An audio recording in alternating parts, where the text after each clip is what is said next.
Let's move that. I'd like to call this Saline City Council work meeting to order at 6:10 p.m.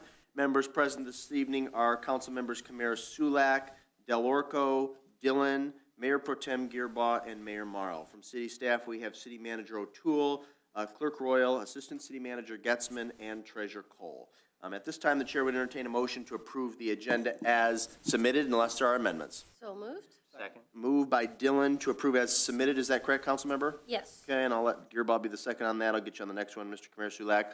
All those in favor of approving the agenda as submitted signify by saying aye. Aye. Opposed, say nay. Ayes have it. The motion carries unanimously. Is there a motion now to excuse the absences of our council colleagues, Mr. Seo and Ms. Kraus? Motion to excuse Ms. Kraus and Mr. Seal. Very good. Is there a second? Second. Seconded by Councilmember Del Orco. So it's been properly moved by Kamara Sulak, seconded by Del Orco to excuse the absences of Seo and Kraus. All those in favor say aye. Aye. Opposed, say nay. Ayes have it, and the motion carries unanimously. We come now to public comments under the Open Meetings Act. Any person may come forward at this time, make comment or question to City Council. This public comment period will be limited to 3 minutes per person. Anyone who would like to speak is requested but not required to state his or her name and address for the record. Are there any citizen comments? The record will reflect there are none. Then we proceed to the one and only discussion item of the evening, which is MERS. And we have our guest, Sue Feinberg. City Treasurer Cole, would you like to begin? Yeah, you can use the microphone right there. So used to standing up there. Yeah. Good evening, everybody. I would like to introduce here Sue Feinberg from MERS. She is an industry expert. As long as I've worked in the field, she's been at MERS helping customers get through all of their retirement needs. She's here this evening to talk to us a little bit about retirement vehicles in general, and then our specific plans, and answer any questions that you may have regarding any changes that we've had or our funding status. Very good. Sue, thank you very much. Make sure the green light is illuminated at the base of that microphone and maybe pull it a little bit closer to your person, and you may begin when ready. I'm not sure that's on. Is the green light on? No, here comes our IT director. Oh, I just pushed it on. Perfect. There we go. There's always a button. Well, thank you for having me again. My apologies for being tardy. Yes, I've been at MERS for 18 years, so it's a pleasure to be with you tonight. I thought what we would do is the copy that I handed out is your 2021 actuarial valuation. So that's your most recent valuation. So just as a recap for your defined benefit plan, this is something that comes out annually, and this is giving you what your required employer contributions are going to be for your next fiscal year. So 2021 is giving you your rates for your 2023 fiscal year, beginning then.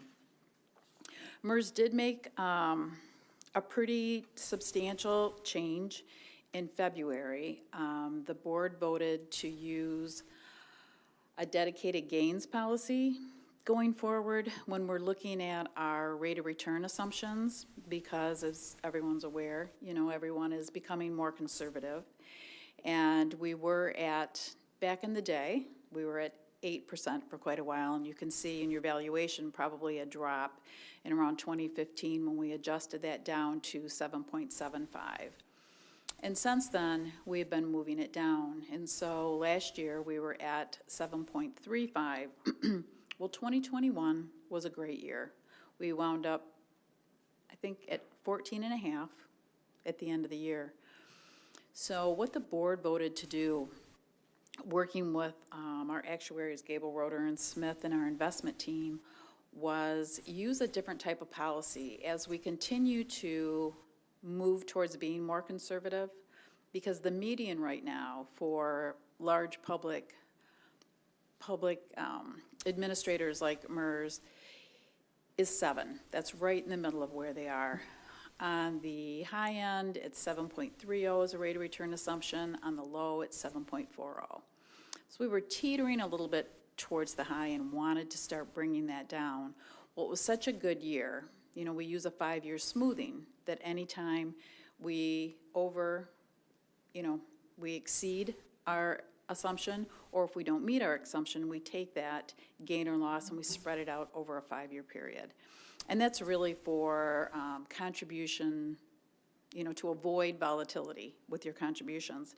So with that being said, what they decided to do was take some of the gains from 2021 and actually buy down in basis points our rate of return assumption. So we actually brought that down to 7%. So this annual valuation is actually calculated using a 7% rate of return assumption versus the prior year of 7.35. So we were able to buy that down and still see some gain. So you still were able to see some of that gain also. So that's something that hopefully will help avoid heartburn in the future, because as we make these adjustments as the planned fiduciary, normally what it does, it impacts you by lowering your rate or lowering your funded level and increasing, your employer contributions. And so by doing it this way, we'll be able to avoid that, by using up some of those good years. So, so that was a big change. So happily, if we go ahead and turn to page 6, this is going to give you your rate of return assumption. So we always take a look back and then a look at the most current year. So as you can see, in 2020, your rate of return assumption was 60, or your funded level was 65, and it did move up to 68. So that's a good thing. So you're moving in the right direction. You might not be moving quite as fast as you want to be moving, but you definitely are trending in the right direction. You look like you have a question. Yeah, but with our contributions that we've made, how does that impact? Can you explain that between the 65 and the 68%? When you say contributions, are you talking about additional contributions? Yes, our annual contributions. In 2021, you didn't make any additional contributions. You did on the prior years, but you didn't on 2021. And I'm pretty sure that you've set up a surplus division, is that right, Elle?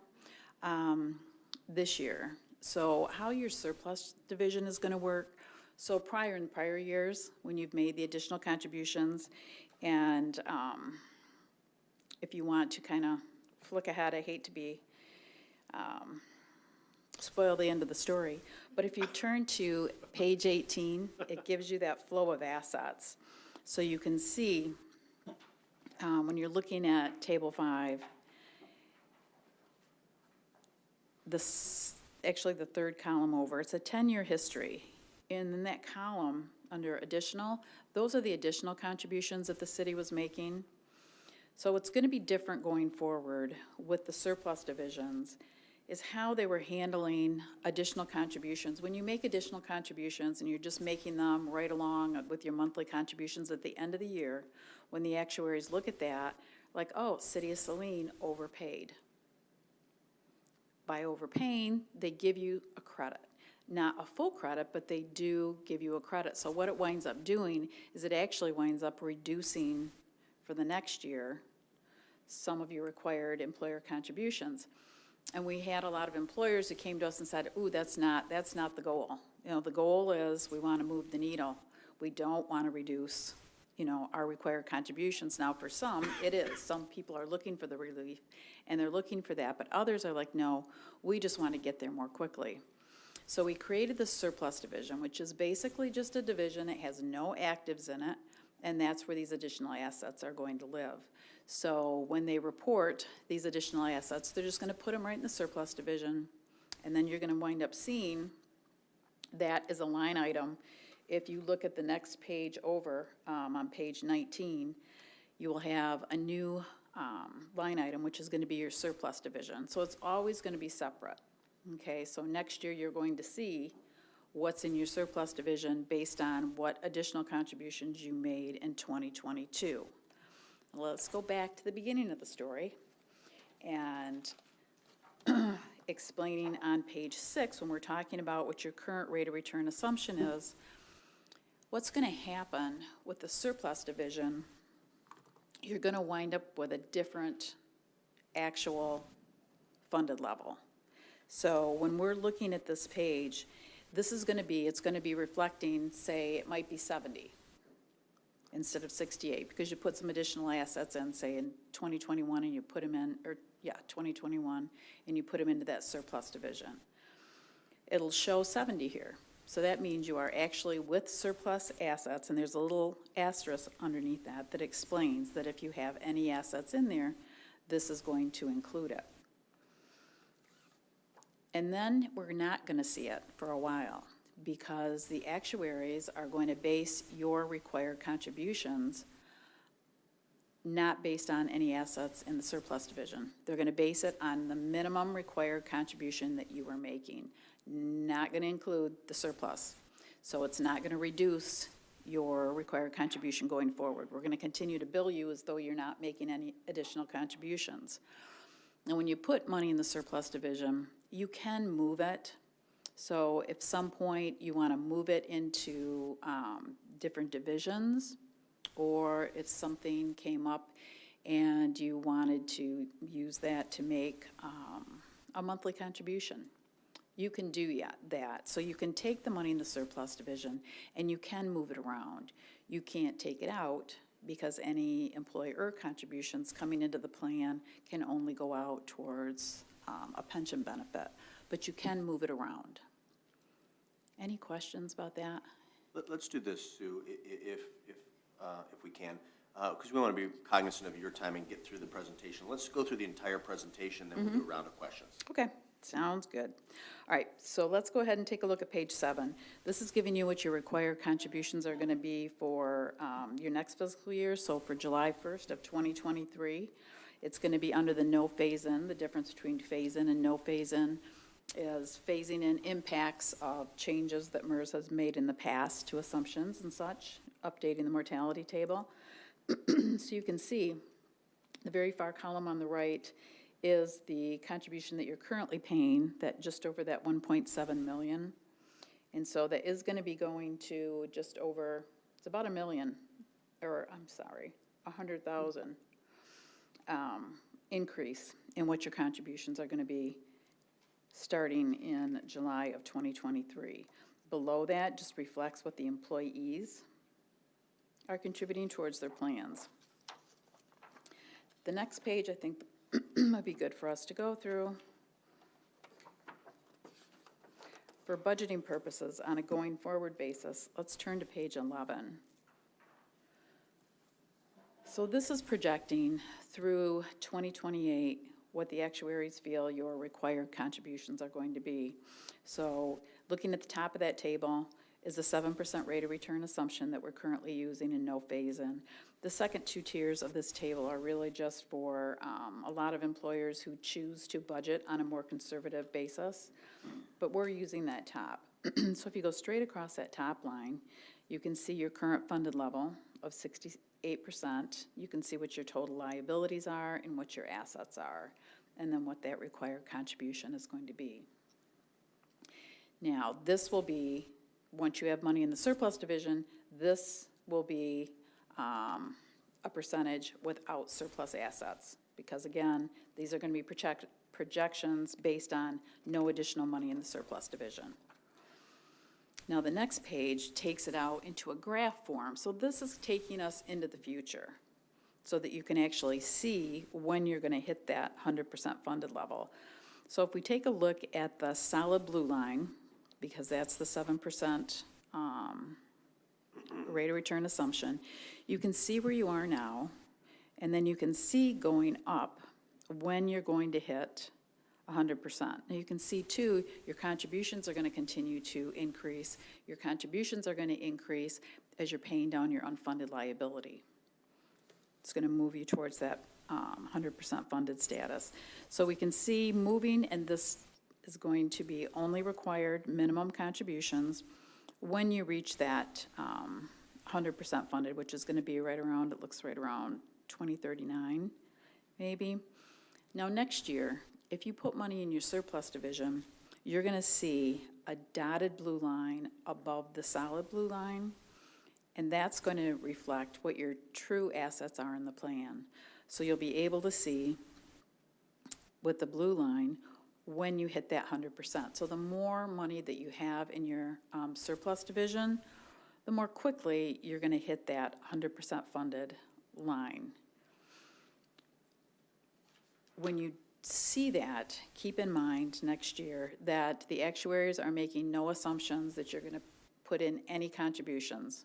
So it's just going to be that money in there projecting out, assuming it's going to be making 7% rate of return assumption, where you're going to be.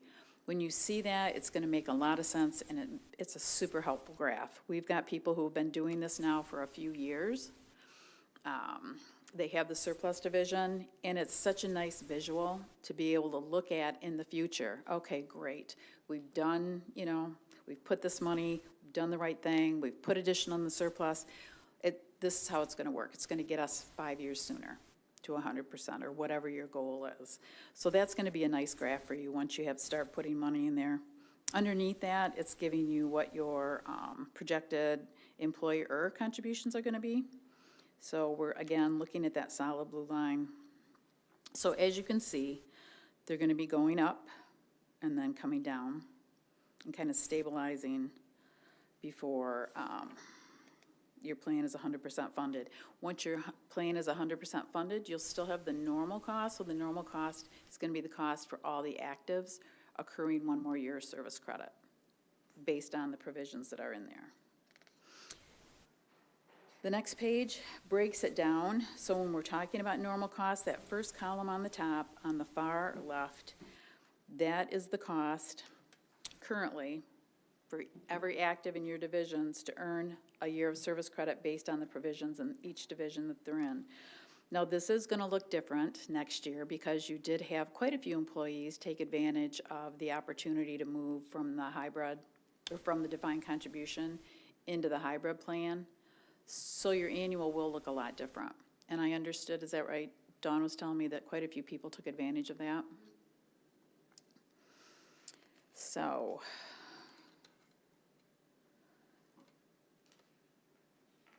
as you move forward, I know your costs are increasing, and it's not an inexpensive plan,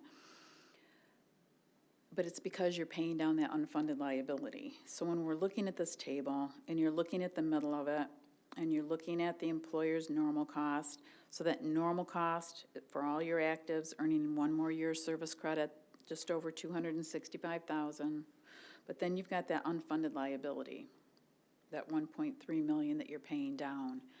You're paying that down over a fixed period of time. So you're paying that down over 17 years. And that's continuing to go down every year. So as your costs increase, that's because you're paying that amount down. So that's why when we bill you, it's 2 components. It's the normal cost, and then it's paying down your unfunded liability. That's what's giving you your total required contribution on an annual basis. So you are moving forward. That's the good news. And you can see too, I mean, when we looked at page 11, again, without making any more additional contributions, we've got a projection for 2028, you'll be 85% funded. With surplus assets, you should be in a better place. The next couple of pages break down what currently the employees have in their defined benefit plan. So you can see Division 1 is closed, and they're linked to these new hybrid divisions. Again, this is going to look really different next year once we see the employees that took advantage of converting their benefits, because you've always still got on top of this defined benefit plan, you've got the assets that you're paying into their defined contributions, right? So you're going to have that piece also for the people that are still in the defined contribution. Now, for the people that are moving over to the hybrid plan, you're going to have just the cost of the 1.5% multiplier with nothing going in, to the defined contribution plan. And just to give you an idea of kind of a normal cost for that provision, keep in mind that the normal cost is based on not only the provisions in the division, but it's based on everyone's age, how soon we anticipate they're going to retire, what their benefit is going to be, All of those things go into determining that normal cost, but you can see on page 13, if you look under those divisions and you see HA, that's your hybrid division, so that's that 1.5% multiplier. That normal cost of the 1.5% multiplier is at 9.73. So that's what your cost is going to be approximately. It does ebb and flow a little bit for people that are transferring into the hybrid plan. But you're going to, and correct me if I'm wrong, Al, isn't there a 5% employer contribution into defined contribution and then another 5% match? So you can theoretically be paying 10% into the defined contribution plan now for these employees that will be moving over.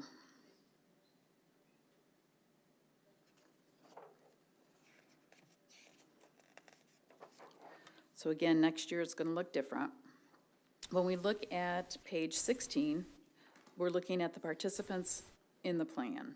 So we compare the prior year to the current, so we're looking at the difference between 2020 and 2021. So overall, you gained two more actives in your plan. You have 12 vested former members, which are employees that have met the vesting requirements. However, they're not eligible to start collecting. So normally that's once they hit age 60, they'll be able to start collecting. So you can see we've already calculated, we know what their benefit is going to be. Looks like a couple of them did start collecting, because you now have 79 retirees and or their beneficiaries on the payroll, which comes out to 130 employees currently overall in the plan. Now, because we already hit it, but page 18 is that flow of assets. So it's giving you that 10-year history of required employer contributions, any additional contributions that were made, the employees' contributions. We're looking at the investment income.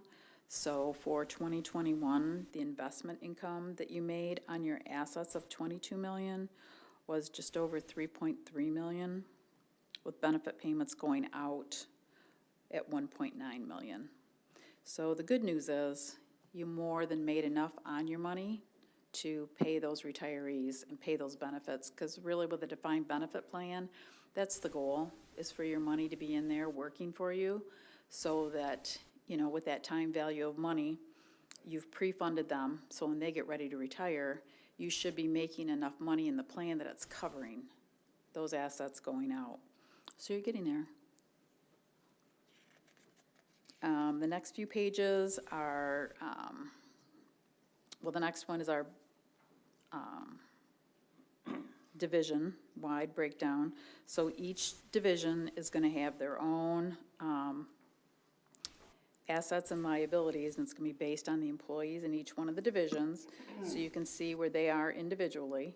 Your funded level is always going to be as an aggregate, but they do all have their own individual funding statuses. And again, next year, you're going to see that funding level at the bottom there will reflect the assets in your surplus division, because this again is where you're going to see that surplus division, and you'll see your assets. You'll also see assets that your surplus money earned. So for example, if you put in $300,000 and your valuation comes out, it may be at $350,000. So you're going to see what assets you've earned on just your surplus division also. Your, excuse me, that surplus money is invested in the total market fund, so it's all invested together, but they do kind of keep it in a separate bucket, so they break it out for you so you can see it. Going forward, we have a lot of historical tables. So starting on page 21, that gives you the history of the city going back to 2007, as far as your unfunded liabilities, your funded status, and then we break that down into each individual division. And when you're going through this and you're wondering, I wonder what happened that year. You know, it could be a couple of things. It could be MERS making changes to our assumptions. Or it can also be changes that were made to your plan. So by looking at page 33, it kind of tells the story between those tables and then what actually happened. So on page 33, you can see that the city joined MERS in 1968. And then you can see any changes that were made. They started out with a 1.3% multiplier back in 68. And then as time went on, they increased that. Looks like it went up to our acronyms, you'll never know what they mean. I think that's a 1.5% multiplier. And then these COLAs that were going out, you know, back in those days, the COLAs were not required to be pre-funded. So when you voted to give, like, retirees a cost of living increase for the next year, we would do that, but we didn't require you to pre-fund it. So actually, it would cause a liability, because you would tell us by the end of the year, yep, we want to give our retirees this 2% cost of living for next year. That's great. So we would increase their paychecks all by 2%. And as you can see, that went on for a few years. However, every time that happened, it created a liability that hadn't been pre-funded. Now, when you make any change like this, if you wanted to give them a COLA, we would have the actuaries do a calculation as to what that liability actually was, and then have you pre-fund that, have it pay it up front. So that just gives you, for all your divisions, what the history is. Any changes that they've made at all. And, you know, one of the changes that, you know, that you've made too, that's going to eventually bring down your cost and liabilities is going to be the fact that you have changed your wages, you know, that are includable at the end of someone's career. So that, in time, that's going to catch up. The actuaries will catch up with that. On page 37, you can see there's a 5% load. It's not actually a 5% cost increase, but it's a load that they put in there because a few years ago, you know, the actuaries looked at these lump sums going into plans, and we especially see it in public safety. When they get ready to retire, all of a sudden this lump sum would come in that we weren't expecting, and so their benefit would be a lot higher than we anticipated. Again, there's a liability that hadn't been pre-funded, and so that's why they built that 5% load. So as you've made changes to your, you know, what can be includable in these people's pensions, you will start to see that particular number go down, and you will see a savings too. Those are really the highlights. The last page is just for state reporting. It's just all the information and the data that you're going to need for Form 5572 for Treasury that you attach this annual val to. I feel like that was really quick. I'm sorry. Questions? That was good. We've got about 20 minutes left, so we'll do about 5 minutes per person on questions. Before we open it up for questions from the dais, City Manager O'Toole, Treasurer Cole, is there anything you'd like to add at this time? No? Okay. I'm always starting to my right, so let me start with my left. Let me begin with Mr. Delorco. You have 5 minutes, so questions for our guests from MERS or for city staff. I just need a little more understanding on this surplus plan. Struggling to wrap my mind around the actual benefit of having the surplus. Why aren't we just using those funds to buy down the liability? What's the real advantage of the surplus? The advantage of the surplus is that at the end of the year, the actuaries do not look at that as a contribution into your plan. So they're not lowering your required contributions going forward. If you didn't put it in a surplus division like you have and you just make it on your monthly contributions, at the end of the year, when the actuaries look at it, it's just in your regular divisions, and so Right. you've overpaid.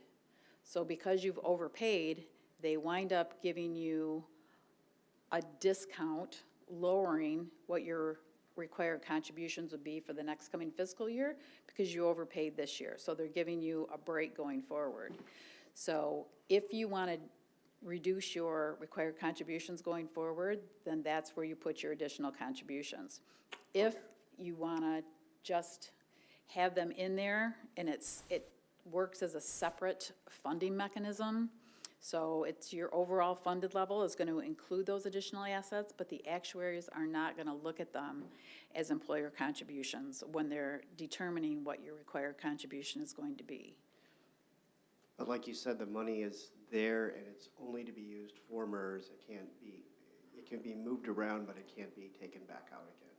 Exactly. So if you wanted to use it to make payments or you wanted to use it to put in certain divisions, you could. A lot of people will just leave, continue to put money in their surplus, and then they have a plan that, when our plan is 80, but we're actually 100 with our surplus, we're moving the surplus out, and it's just one plan, Okay, all right. okay?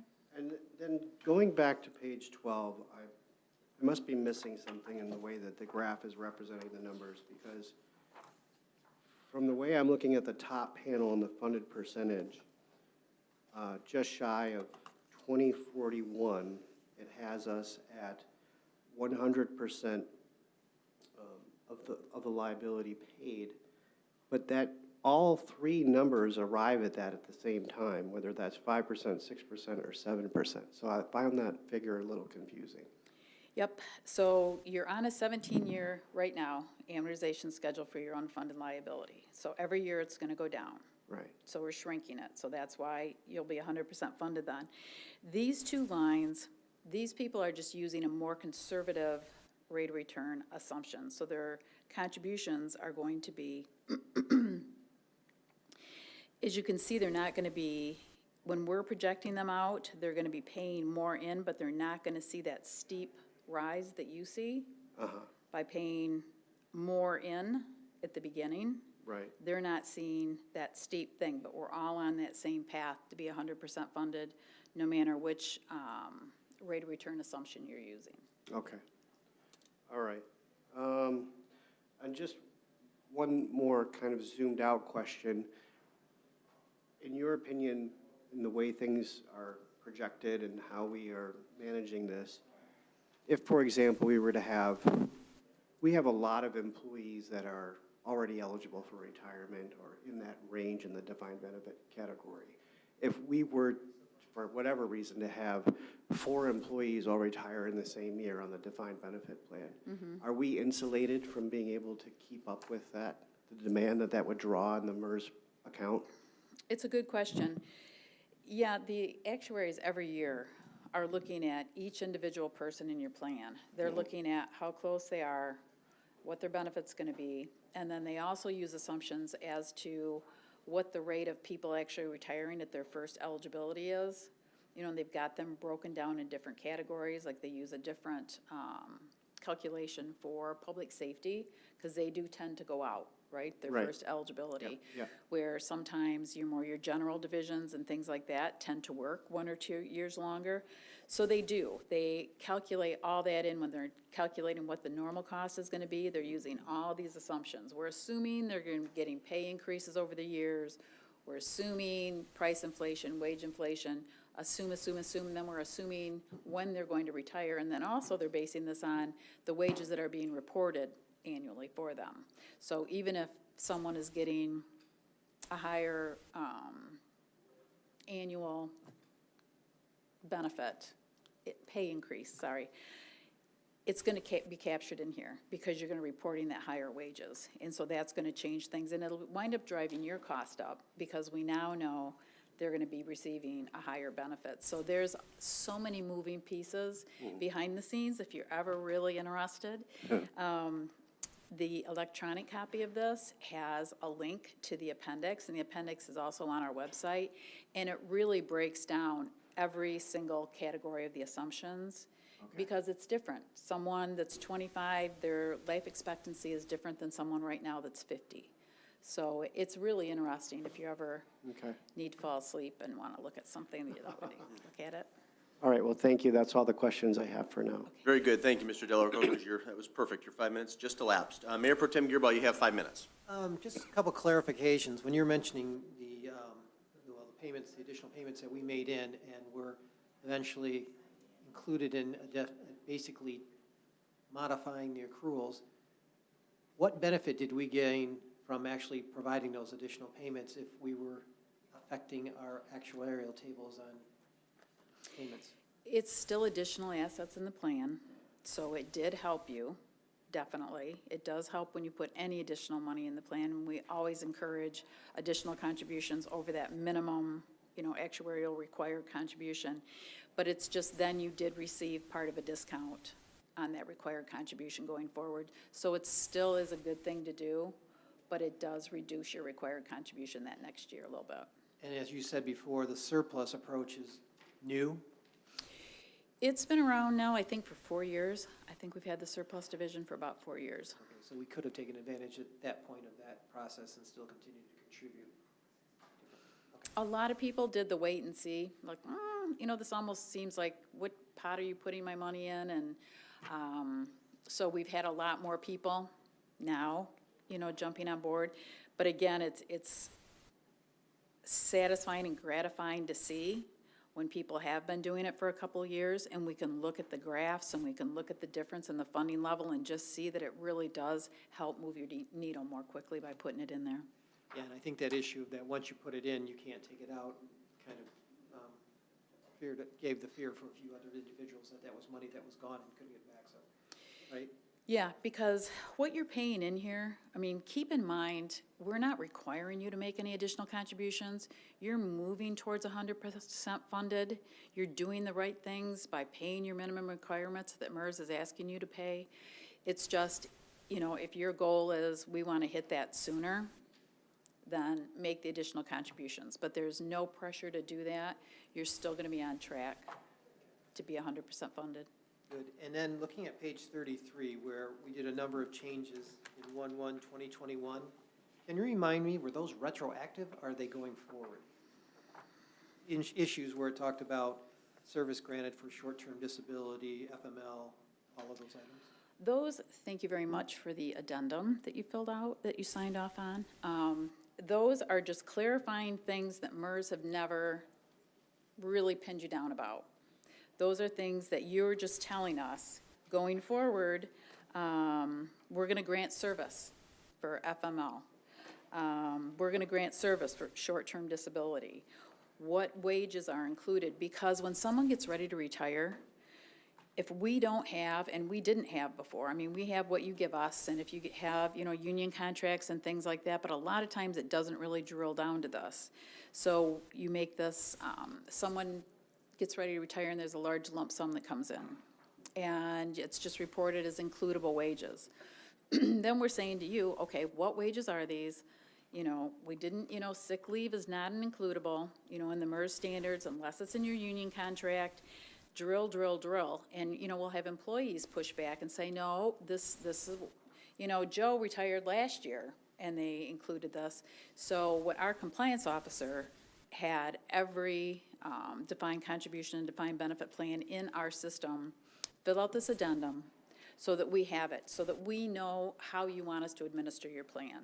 That's really all it is. It can be amended at any time, but it's just so that when people get ready to retire or someone's on short-term disability, we know, you're still going to be reporting them and you're going to grant service. They're going to be making their employee contributions, but the city does allow it. So it's really so that we're on the same page and we're administering it. Do we understand what that would have been an impact in terms of a percentage or dollar value by now making sure that we've included those?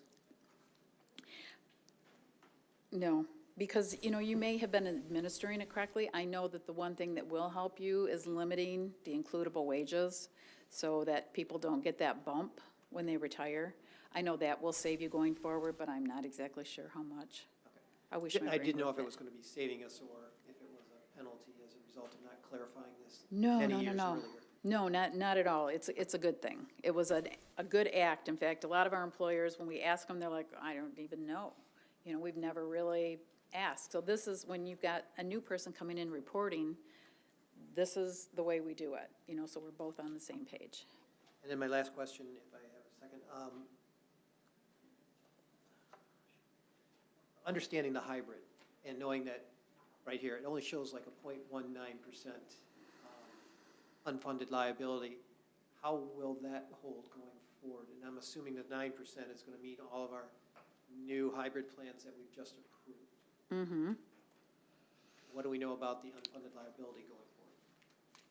There's always a chance, with defined benefit plans, right, that there's going to be an unfunded liability. You know, I mean, we've made a lot of changes so that you can't do anything to create it. But market volatility, you know, us making changes to assumptions, things like that. But when people come in to the hybrid plan, they don't come in with any unfunded liability. So they're just coming in, you're paying that normal cost. The only thing that's going to create possible unfunded liability for that hybrid plan is really going to be bumps in the market, or if we make adjustments.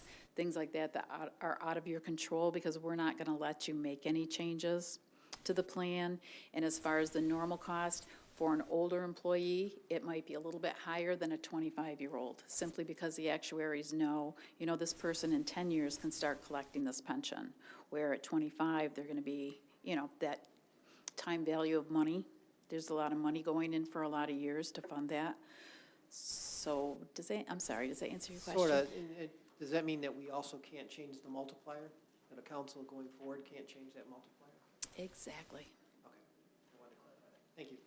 You can't make any plan changes unless you're at least 80% funded, and then you would have to pay for that benefit improvement upfront. So if you were 80% and you said, Sue, we want to do 1.75, actuaries would run evaluation. We would tell you what the liability is to increase that, and then you would pay that upfront so that you didn't go underneath that 80, and we would move forward. Thank you. Yep. Thank you, Mayor Pro Tem Gearbaugh. Councilmember Dillon, you have 5 minutes. Thank you. Thank you for the materials. It's a tremendous amount of information, so I'm still trying to sort of process the pieces that I can understand. So I think a couple of my questions have been asked and answered, and I can check with my colleagues for better clarification, I think, about it. My only concern is when we talk about funding ratios and such, it's sort of a double-edged sword. It looks good for the city, but because we are at such a high percentage, we don't qualify for state supplemental funding sources. And I feel like we're being penalized for being prudent with our money and funding, and trying to figure out how there's that balance of like, okay, well, we want to fund this, but if we don't fund it, then the state might step in and help us fund it. And so trying to figure out how that piece works. That's a Treasury question, so it's not a MERS question. No, I know. Have been very involved in it. I know that there were people that tried to, your very point is, you know, gee, we've done the right things, we're above 60%, why don't we qualify for a grant? At least that's what I would be saying. You know, we're doing the right things, we're putting in extra money, but you're going to give it to these people that maybe didn't make great decisions, and they're going to get this grant. I know they talked about doing something even on the OPEB side for groups that were over 60% funded. I haven't seen or heard any movement on it. So I'm with you and I understand your frustration, but yeah, that's a treasure. I mean, maybe reach out to your representative and have them kind of rally. Right. No, I appreciate that. It's just a frustration point more than anything. I know there's not too much. So just, we're running very short on time. So the last question I'll ask you is, in reading this, what should we draw our attention to? Where is sort of the warning point of, hey, this is what you should be focusing on? Warning points, you're moving in the right direction. We're pushing you towards 100% funded. So I would say there's no red flags because you're moving there. From a city standpoint, I would be paying attention to, I believe it was page 11 for budgeting purposes. Because again, you know, as you're paying off that unfunded liability, which is a pretty large amount of money, you know, your cost is not going to be going down. So I guess I would pay attention to that and just know that even if you're making your minimum contributions, you're going to be moving in the right direction. Okay. Here, I'll yield my time so that Mr. Kamara-Sulak has a chance. You sure you got 2 minutes? Nope, that's okay. I want him to make sure. Very good. Councilmember Kamara-Sulak, you have 5 minutes. Yes, thank you. Yes, this is a lot of information to swallow.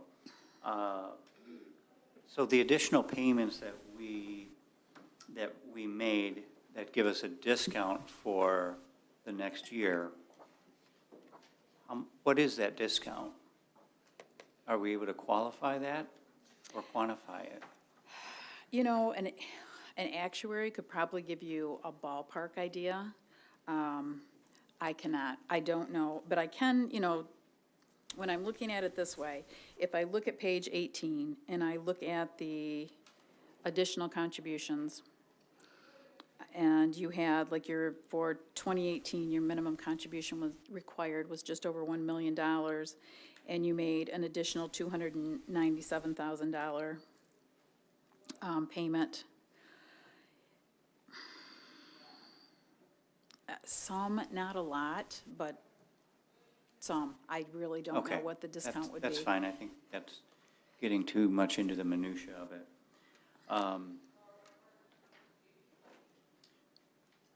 I think you answered my other question with Ms. Dillon as far as what your recommendations are as far as continuing with making the required minimums or, you know, paying extra or a certain amount that goes into the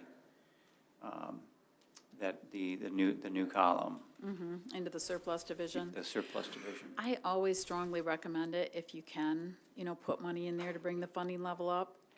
But again, it's not a requirement. We're still moving you with this closed amortization period. We didn't used to have a closed period, so it would be more of a rolling, so you could just like stay in limbo for a longer period. Now that we have a fixed period of time that you're going to be moving there, just through your required contributions, I really think at the city level, it's probably a budgeting issue where your priorities are. Okay. And then our current market conditions, obviously. Oh, gotta go, time's up. You didn't think you were going to get off that easy. With 7% interest rates and looking at next year, it's going to be another challenging year. How do the actuaries take that into account?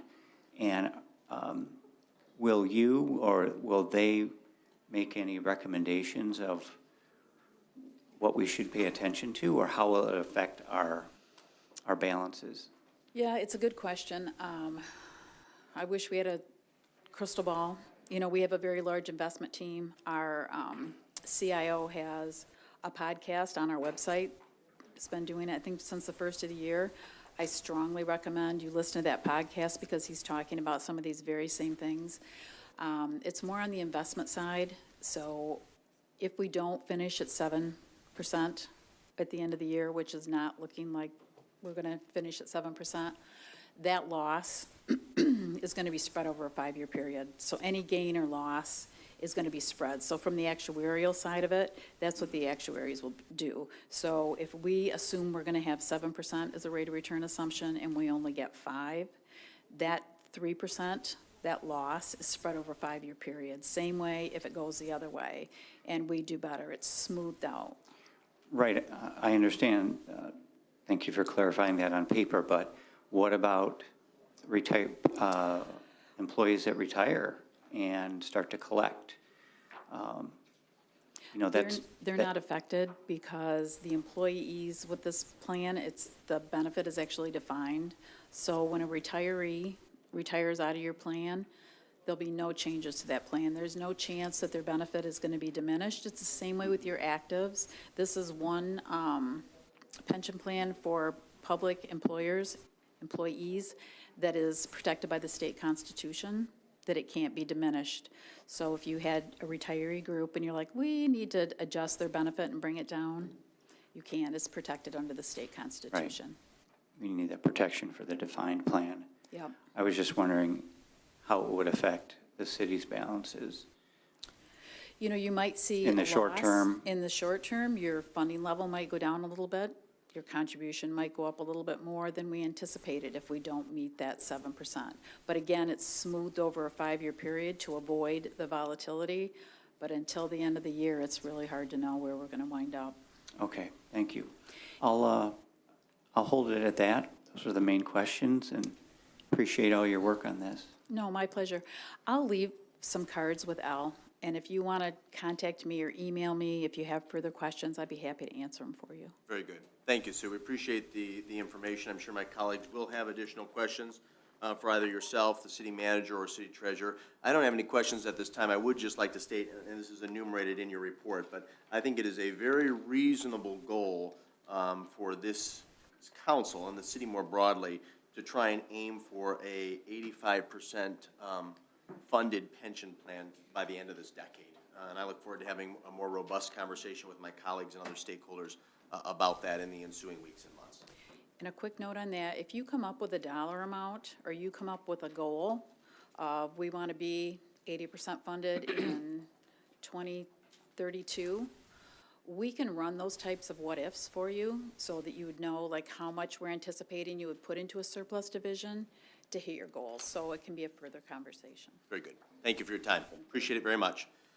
If there is nothing further from staff specifically, City Manager O'Toole, Treasurer Cole, very good. Then the chair would entertain a motion to adjourn this council work meeting at 7 p.m. So moved? Moved by Mayor Pro Tem Gearba. Is there a second? Second. Seconded by Councilmember Kamara Sulak. All those in favor of adjourning signify by saying aye. Aye. Opposed, say nay. Ayes have it. This meeting is adjourned. We will start our regular session in 2 minutes.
I pledge allegiance to the flag of the United States of America and to the republic for which it stands, one nation, under God, indivisible, with liberty and justice for all. That's right. Okay, members present this evening are Council Members Kamara Sulak, Del Orco, Dillon, Mayor Pro Tem Gearba, and Mayor Marl. From city staff, we have City Manager O'Toole, Clerk Royal, Assistant City Manager Getzman, Wastewater Treatment Superintendent Briggs, Community Development Director Harrington, and DPW Director Searles, along with Parks and Rec Director Scruggs. I'd like to remind those in the audience, we do have hearing devices on the back table, along with copies of the agenda. I would also note that we are recording tonight's meeting. We record all of our meetings. We'd ask that you keep the conversation and chatter to a minimum. If you would like to have sidebar conversations with any member of the audience or any individual who's here on staff, feel free to go in the hallway to do that, and feel free to return as frequently as you like. And there are bathrooms also, men and women's bathrooms outside directly to the right. At this time, the chair would entertain a motion to approve the agenda as amended. I believe, Mr. Delorco, you wanted to add an item at the tail end of the discussion portion of our agenda to just have staff report out on regulations regarding political signs. Is that correct? That is correct, Mayor. Okay. Will you move then to approve the agenda as amended? Mr. Delorco? Yes, move to approve as amended. Okay, move to approve as amended by Mr. Delorco, seconded by, was that Mayor Pro Tem Gearba? Correct. Thank you, sir. All those in favor of approving the agenda as amended signify by saying aye. Aye. Opposed, say nay. Ayes have it, and the motion carries unanimously. We come now to the first public comment period. There's actually 2 public comment periods. This one at the tail end of the meeting, and then you'll also be afforded 2 opportunities to speak regarding public hearings for special land use for 2 separate pet grooming businesses. This first public comment period is limited to agenda items. Under the Open Meetings Act, any citizen may come forward at this time, make comment or question on an item that appears on this agenda. Comments will be limited to 3 minutes per person. Anyone who would like to speak is requested, but not required to state his or her name and address for the record. Are there any citizen comments on agenda items? There appears to be, oh, yep, go ahead.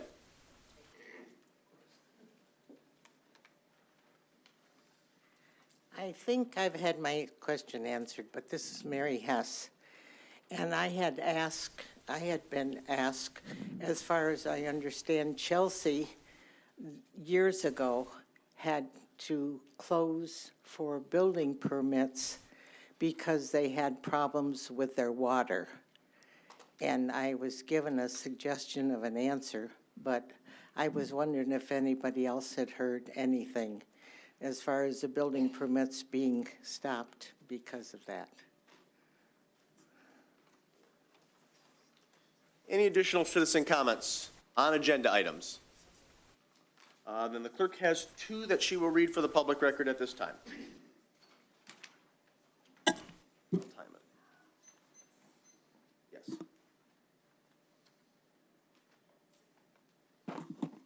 The first one is from Jeff Weiss. It says, hello, my name is Jeff Weiss, and City of Saline resident on Arlington Drive. I apologize for not being able to attend this evening due to a previous commitment. Our water and sewer rates were supposed to increase with the most recent billing cycle. Can you tell me why my meter was read about 3 weeks early? If they are read remotely, why was there a need to do this?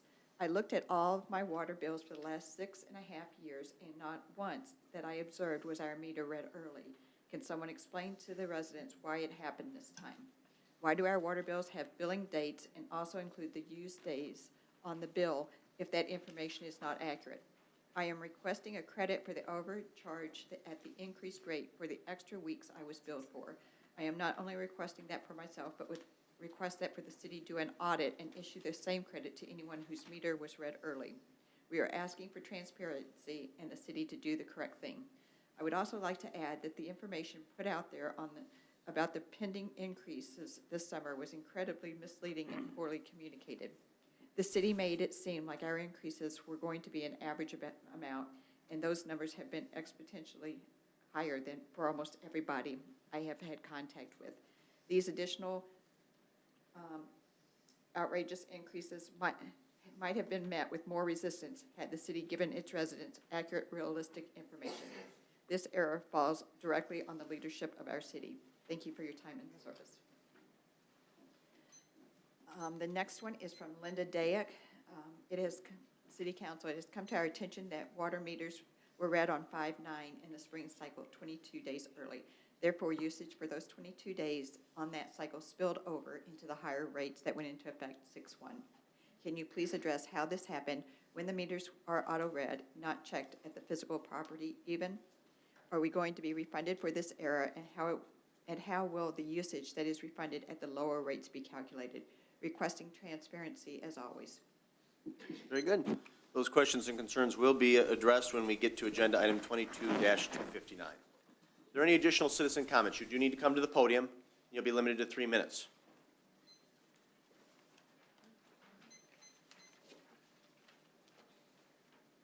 My apologies, not a politician. The agenda here is a little ambiguous. I had a couple of questions that I was never even given the time to ask, at the town hall meeting. I guess they would be directed to Ms. O'Toole. When, I would be interested to know, when did we get our first violation from the state in regards to the wastewater treatment plant? And how many violations have we gotten since then? And does that correlate into any financial burden on the city, thus the taxpayers? Or is it just a violation saying we got to get our act together? I think it's pretty apparent.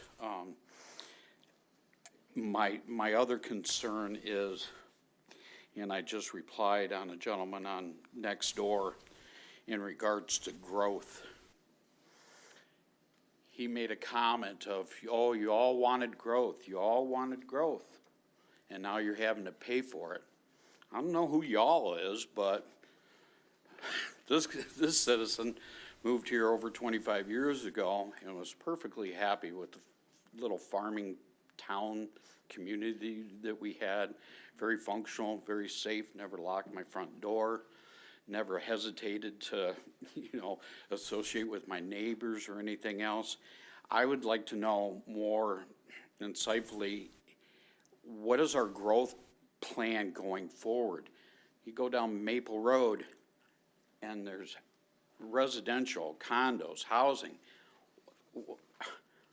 Are we really trying to become a new Ann Arbor? I mean, we're essentially, the megalopolis that we've got created now. We essentially are part of Ann Arbor. When does it stop? When are we going to address how prepared we are with our infrastructure to substantiate, to be able to accept this additional developments? Thank you. One last opportunity for citizen comments on agenda items. Yep.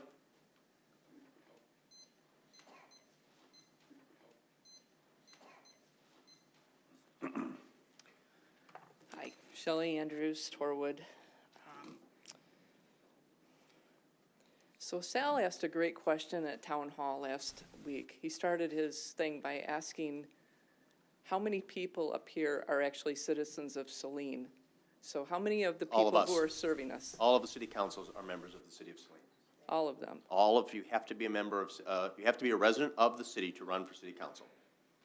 Okay, that answers my question. Because that wasn't true in Town Hall that wasn't true last week, I didn't think. It's different for staff, but for city council, you have to be a resident of the city of Saline to run for this office. Okay. All right, so my next point is that I went back through some of the articles, because I honestly didn't read them all.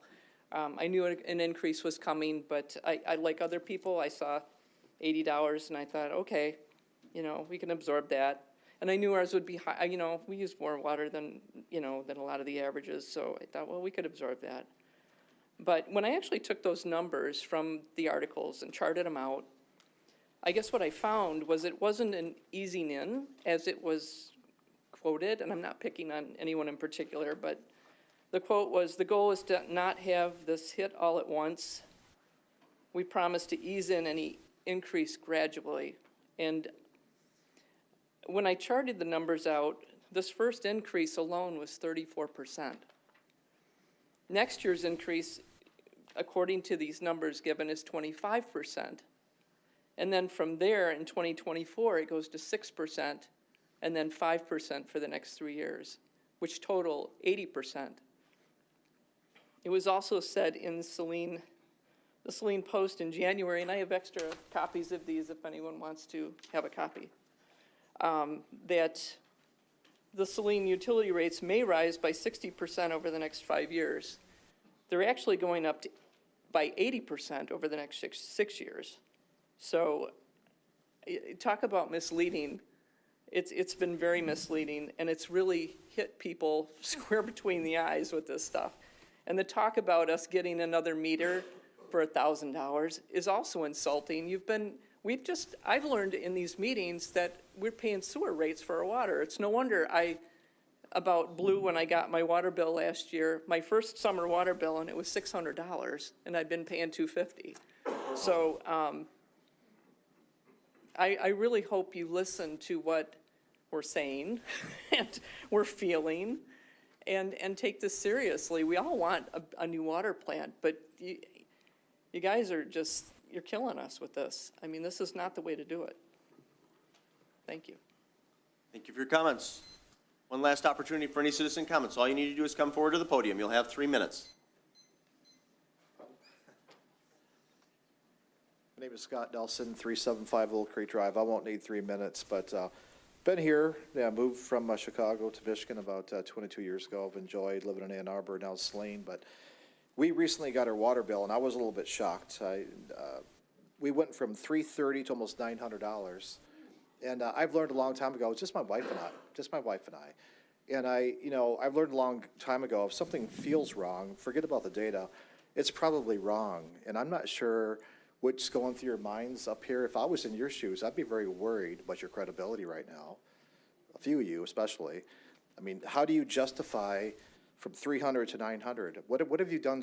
My water doesn't look any cleaner. So you guys better have an answer tonight. Thank you. Thank you for your comments. Any additional citizen comments on agenda items?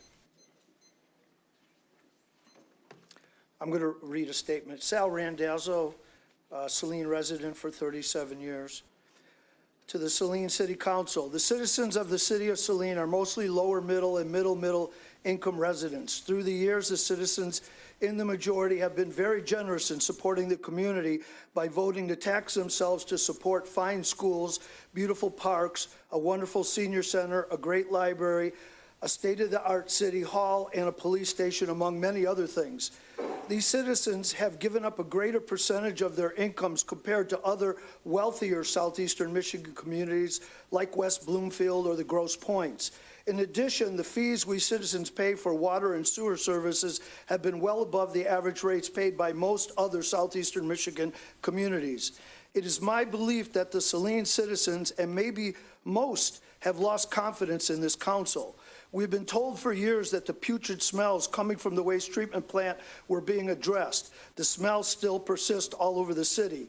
We were told that the brown water in our homes was being addressed by additional hydrant flushing to clear out dormant water lines. The brown water persists, as it is evident by the picture posting on social media. The need to replace an aging waste treatment plant should have been apparent at least a decade ago. The replacement of a critical part of our infrastructure was not planned for by this city council. This is inexcusable because there are at least 2 members that have more than a decade on city council, and one has been an employee and had firsthand oversight of the city for multiple decades. There really must be accountability and not excuses. Property values have appreciated over the last decade, along with the property taxes. Where is that extra money? The city has sold acres of land to private parties. Where is that extra money? The sold land has now been added to the city property tax rolls. Where is that extra money? The city has had dozens of new homes and condos. Where is that extra tax money? All the new developments have paid the city thousands of dollars for water and sewer taps. Where is that extra money? The city received nearly $2 million in COVID relief. Where is that extra money? I believe that many Saline citizens feel as I do, that the recent rate hike in our water and sewer bills is an injustice. It's taking advantage of the goodwill, generosity, and financial sacrifices the citizens of Saline have made for this community over many years. A solution must be found, and an already overburdened citizenry should not have to pay for the mistakes. Federal, state, county, and our large private industries should be petitioned by this council. This council should go to all of them on behalf of the citizens and beg for our relief. Thank you. Thank you for your comments, Sal. Any additional citizen comments on agenda items? Please, you'll have 3 minutes. Good evening. I'm a Saline resident. I just have one question. Is there any plan to readjust the rates for the last quarter? We generally don't do a back and forth during public comment period, but that is an item that will be discussed and likely acted upon this evening. You'll notice it as enumerated new business item 22-259, discretionary sewer credits. Okay. Thank you very much. Thank you. Any additional citizen comments on agenda items? The record will reflect there are none. Then we will proceed to the one and only presentation, which is the annual 2022 Green Thumb Awards. Director Scruggs, and I believe we also have our Parks Commission chair with us. Yes, I'll be happy to come down. Hi, everyone. My name is Carla Scruggs. I'm the Parks and Recreation Director. And I'm here tonight on behalf of the Park Commission. Every year we offer the Green Thumb Award, where citizens nominate neighbors, businesses that do some pretty wonderful things. We have some photos up here of our award winners this evening, where they're planting and making Saline a little bit more beautiful for everyone to enjoy. So tonight we have, in our residential category, unfortunately Becky Fox is not able to be with us tonight. She called earlier today and she is actually going to visit her daughter at the airport for a few hours. So we're happy for her, but sad that she's not here, but we do want to recognize her. Her home is at 348 Willis Road, so if you drive by and you see some fantastic plantings, give her a honk. Also, tonight we have Janice Burnett. If you would come join us, Janice. We have a certificate, and if you want to go over here. We'd like to acknowledge Janice and her lovely plantings. I'm serving as our photographer tonight as well, so bear with me. Thank you. Also, just wanted to point out, we have a gift card from Saline Flowerland for all of our award winners so that they can maybe purchase some things from Flowerland next year to plant in their gardens.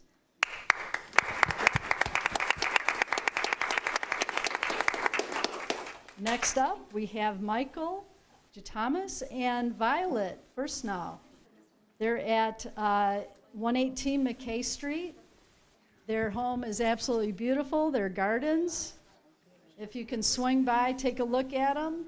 Absolutely beautiful. Okay, Violet, give us a big smile. All right, thank you. Congratulations.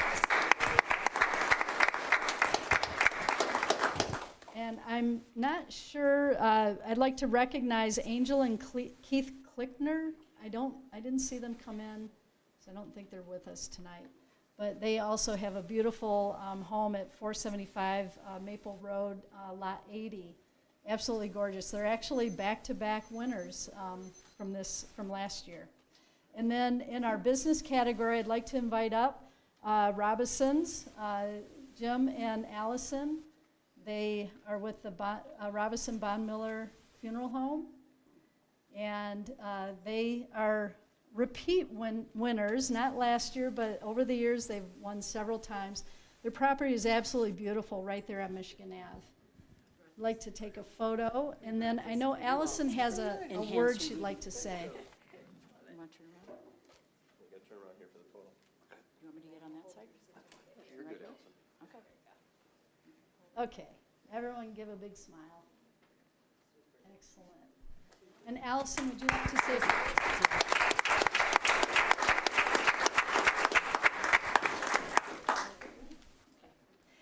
On behalf of the funeral home, which includes my husband Jim, our son Stephen, and I would like to say we're tickled. We're not just honored by having received this award. And it comes from the work of the Saline Parks and Recreation Commission, who are chaired by Angie Zill. Vice chair is Dan Burgess. Chuck Lech serves on it, Scott Spooner, Chris Ellenboss, Scott Rentschler, Jim Peters, and Jack Seo is the city council representative on that commission. So they go around and do all the work behind the scenes, and then we get to stand up here tonight. So in our culture, first impressions are very important. They don't always tell the whole story clearly, but they are important. And so as folks drive by, walk by, come into the business maybe for the first time, or visit the website, they see carefully tended grounds. They see landscaping that both we hope, complements and enhances the funeral home on all sides and goes over across the street to our new and larger parking areas. That's all included. Anyone who knows Jim knows that he has a passion for and a love for working outdoors, being outdoors, for plants and planting, and for architecture. He just happened to have been a funeral director for a number of years, but you put all that together and you have 301 East Michigan Avenue. While the funeral home now is in the very capable hands of our son, if you haven't met him, you can stop in and say hello. Stephen is taking care of all of the management of the business. Jim will always be our resident gardener, trimming, edging, weeding, planting, more planting, designing, and putting all of his love and pride in that. So the business this year celebrates 85 years in Saline. It's the oldest owned by families and operated by those families' business in the Saline area. We're proud of that. We have you all to thank for the opportunity to be recognized for making a little bit of a jewel on Michigan Avenue and the side streets. Thank you very much.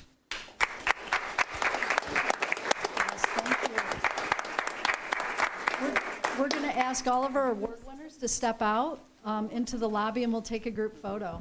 Oh, we forgot. You can tell them. The flowers up here are from Mrs. Fox's gardens and also from ours. So we wanted to beautify the chambers tonight just a little bit. That's very kind. That's beautiful. Thank you. I asked Brian before we came in and needed water, but he said the city couldn't afford it.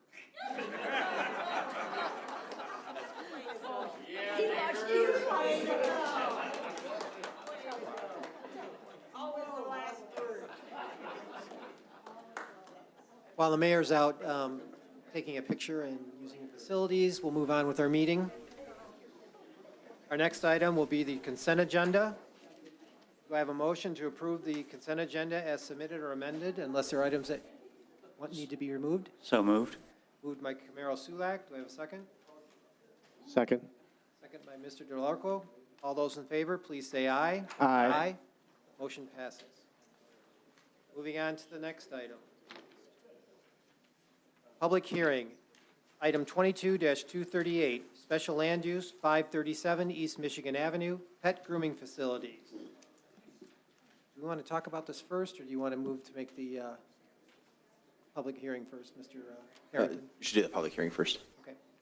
Do I have a motion to open the public hearing at 7:27 PM? So moved? Moved Dylan. Do I have a second? Second. Second, Camaro Sulak. All those in favor, please say aye. Aye. Motion is open.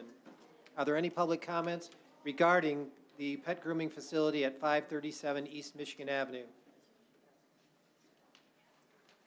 If not, do I have a motion to close the public meeting at 7:28? So moved? Moved Dylan. Do I have a second? Second. Second, Camaro Sulak. All in favor, please say aye. Aye. Motion carries. Moving on. We have a motion to acknowledge the memo dated September 15th, 2022, from Recording Secretary Ritchie, and to approve or not approve the special land use at 537 East Michigan Avenue for a pet grooming facility. I'll make a motion to acknowledge receipt of the memo. Do I have a second? Second? Second, Dylan. Mr. Harrington, would you care to discuss your memos and attachments? For sure. So the applicant was required to file for a special land use as they're located in the SPA1 district, which allows all residential, commercial, and industrial uses. In our code, a kennel or a cannery performed for a commercial purpose is a special land use.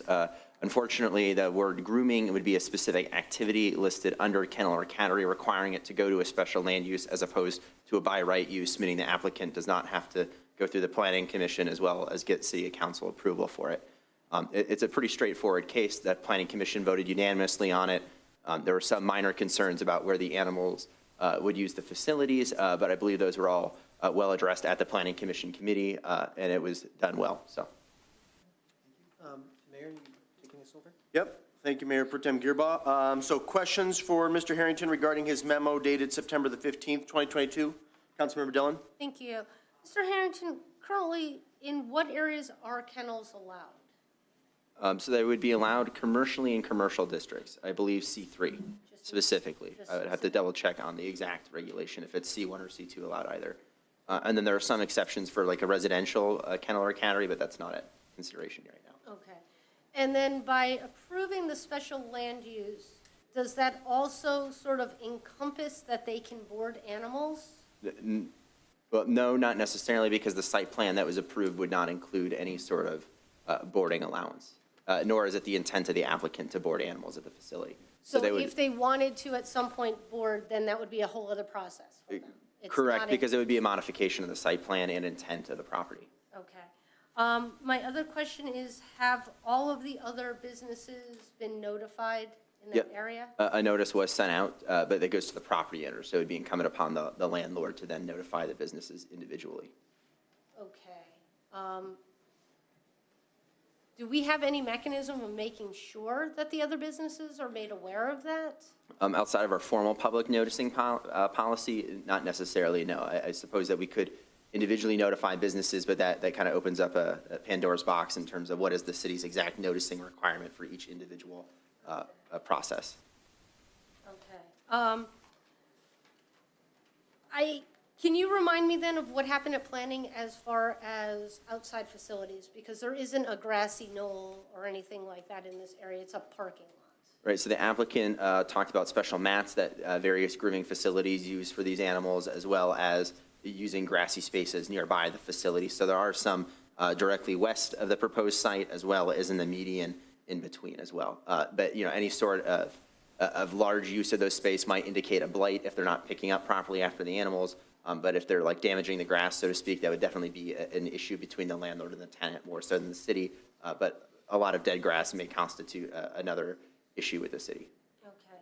And then remind me, the kennels clause has a distance attached to it to residentials? I don't believe it does, actually, but I can confirm that with you.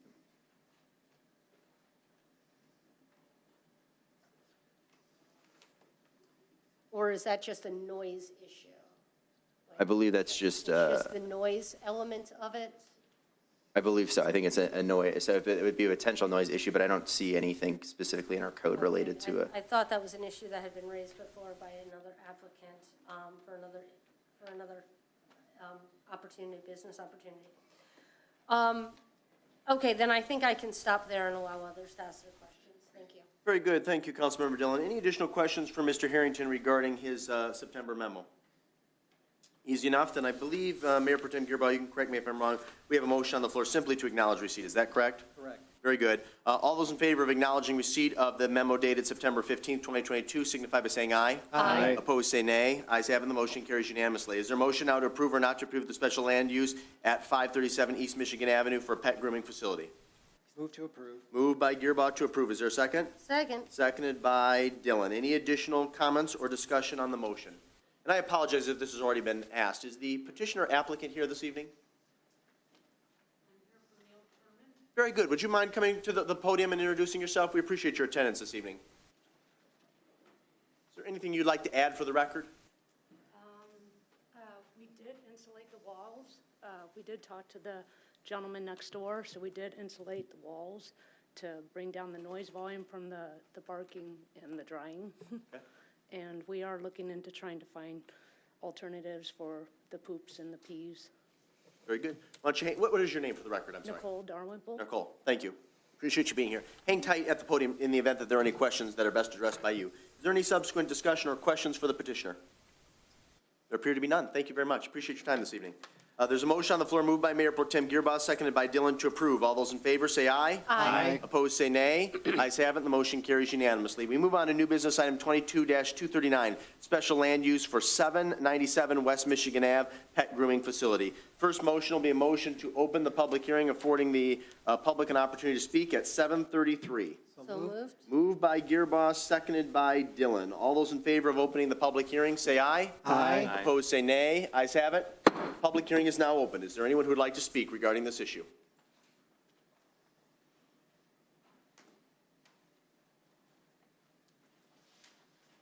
Hi, Ben Goodman on the west side of town. I hope you guys approve this. The west side, we feel like we've been crapped on by the city and by certain businesses, and this is something we can get behind because it supports families. I'm a dog owner. I have 2 dogs now, and I'm so excited to have this close to my house because I can literally walk my dogs over there. So please vote for this tonight. It's something the west side of town needs. Thank you. Very good. Thank you, Mr. Goodman. Any additional citizen comments? Move to close? Been moved by Gearboss to close at 7:34. Is there a second? Second. Seconded by Del Orco. All those in favor of closing the public hearing, say aye. Aye. Opposed, say nay. Ayes have it. Public hearing is now closed. The subsequent motion will be a motion to acknowledge receipt of the memo dated September 15th, 2022, from Recording Secretary Ritchie, and to approve or not to approve the special land use at 797 West Michigan Ave for a dog grooming facility. Motion to approve. Moved by Kamara Sulak to acknowledge and to approve. Acknowledge and to approve. Very good. Thank you. Is there a second? Second. Seconded by Dillon. And again, before I defer to city staff, is the petitioner applicant here? The record will reflect they are not. Mr. Harrington, would you care to make a comment? Yes, similar to last time, once again, commercial kennel and cattery. I did just check the code. There is no distance buffer required for kennels or catteries at a commercial level. I think for a hobby level, it's a little bit different, but that's a whole other can of worms we would get into tonight. So once again, because grooming is specifically enumerated as a list of items that could occur in a kennel or cattery, in this specific instance, it's required to go through the special land use process. Wags and Whiskers has been in the community for quite some time at 100 South Ann Arbor Street. But due to relocation, the applicant was not actually aware that they needed to go through the special land use process. So the applicant was able to remain open while staff worked through this process with them. And they'll shortly thereafter get a building department safety inspection to make sure that their space is compliant with the state building code and safe for all those who enter the business. But I recommend approval of this as well. So. Very good. Are there questions or comments for Mr. Harrington? Councilmember Dillon. Just, and this may be a whole other can of worms question, is that, so how does it work with a mobile grooming, this company? So that would be considered a transient merchant, I think, technically per our code, and they would have to be licensed. But for a mobile grooming company, I imagine it would be somewhat problematic given the fact that it's considered a special land use and would not be allowed to operate in a residential district. So we would have to look more into the code to see specifically how that works. The city is not actively out regulating mobile grooming facilities if they are currently occurring within the city. Okay. So in theory, though, we don't allow them? I would have to check the code about being a transient merchant and the specific items allowed or not allowed to effectively do that with. So. Okay. Thank you very much. Thank you, Councilmember Dillon. Any additional questions for Community Development Director Harrington? Any discussion on the motion moved by Kamara Sulak, seconded by Dillon to acknowledge and to approve? There appears to be none. Then we'll proceed to vote. All those in favor of the motion on the floor signify by saying aye. Aye. Opposed, say nay. Ayes have it, the motion carries unanimously. We move on to unfinished business, item 22-236, community event policy. This will be a motion to approve or not to approve the community event policy as submitted. Move to approve. Acknowledge? We'll start with a motion to acknowledge by Dillon. Was that a second by, I didn't catch it, was Del Orco? Yeah, Okay, you're good with just acknowledging? that's fine. Very good. Okay, Clerk Roy, would you care to comment? This was discussed at a council work meeting, and we went back, we had some suggestions, so we put the suggestions in. It has also been reviewed by the city attorney, and their remarks have also been included. I'm glad to answer any questions if you have any. Very good. Councilmember Dillon, would you like to begin? Thank you. I appreciate that it did incorporate a lot of the comments that we had last time. There are a couple things that I wanted to make mention of when we talk about, there's some things about rates, and it's a per hour rate. Are we prorating that, or is it a flat hourly rate no matter whether it's 5 minutes or the full hour? Well, we calculate rates by the quarter hour at the minimum, so we wouldn't go down to a minute. But Clerk Royal, when those were provided to you by department heads, was the anticipation that we estimate an hourly in total or an increment? I believe in the quarter hours, because I get these from Priscilla, and they're usually done within 15 minutes, half hours, so. Okay, and then same for equipment, because it does just list it by hourly. It doesn't break it out anything below hourly, so I was just looking at that for clarification. And then, on page 5, under the traffic control safety requirements, there is a comment or a statement that talks about that the city does not have the authority to grant use of Washtenaw County or State of Michigan roadways. Do we need anything in there that says that, are we allowing applicants to contact MDOT without the city being a party to that conversation? I really don't feel comfortable with people asking MDOT to close our roads and we don't know about it. So I'd like to have some sort of a statement in there about that. We'd be happy to do some more research on that. I'd like to confer with legal just to see how we would frame that within our authority. Okay. And then under vendor license, we still don't talk anywhere about the city vendor license within this. It talks about the health department license, but it doesn't talk about having a city. You're talking specifically about the food truck? The food truck one. I just want to make sure that we're very clear Sure. so that people don't miss steps, and then, because that's going to lead me to the next one, which is section 11. And it talks about if we receive 2 or more applications at the same time and that sort of thing. What we don't address is what if an application is incomplete or erroneous? Do they still get a first in on that, or do they just sort of lose their spot because you've sent it back to them? That's a fair point. I think we should probably establish some number of days for them to turn around a response and make corrections similar to how we treat other permitting processes. Do you want to respond, Clerk Royal? I was also going to, also on the permits, on page 1, at the very bottom in the yellow, it does say other permits and applications that may be required. And under there, it says tent permit, electrical permit, sign permit, food truck application and permit, or others that the city deems necessary. Because not all events will be identical, we wanted to list all of these out so that when they come in and submit an application, we can say, you're going to need this, this, and this. Okay. So that it's listed out. Okay. No, that's perfect. Thank you very much for that. Section 12, under the reservation of annual events. I'm not really comfortable allowing people to save the date without having a formal application in based on it. It seems like it says, it reads that you can, when you apply, you can say, we're going to make this an annual event and this is the date we're going to pick. It can't be more than a year in advance. But I would rather sort of see that as a whole application process. I just think it could get hairy that somebody forgets that, oh, by the way, this activity said they already claimed that weekend, but we didn't have their application, and now somebody else has come in. So I'd like better clarification as to that. And with that, I'm done. Thank you. Very good. Additional questions for either the city clerk or city manager regarding the proposed community event policy? No? Okay. Then we have a motion on the floor simply to acknowledge receipt that was moved by Dillon, seconded by Del Orco. All those in favor say aye. Aye. Opposed say nay. Ayes have it, the motion carries unanimously. What's your pleasure? A motion to approve, not to approve, or postpone to a date certain? Postpone to a date Postpone. certain. Would you be amenable to including within that motion, Mr. Gearbaugh, that the date certain be our next regular meeting on November the 7th? Yes. Okay. Let me ask a quick question before I entertain a second. Do you think that gives you sufficient time to follow up on the questions, concerns articulated by Councilmember Dillon? Yes. Very good. It's been moved by Mayor Pro Tem Gearbaugh to postpone to a date certain of November 7th. Is there a second? Second. Seconded by Camara Sulak. Is there any additional discussion?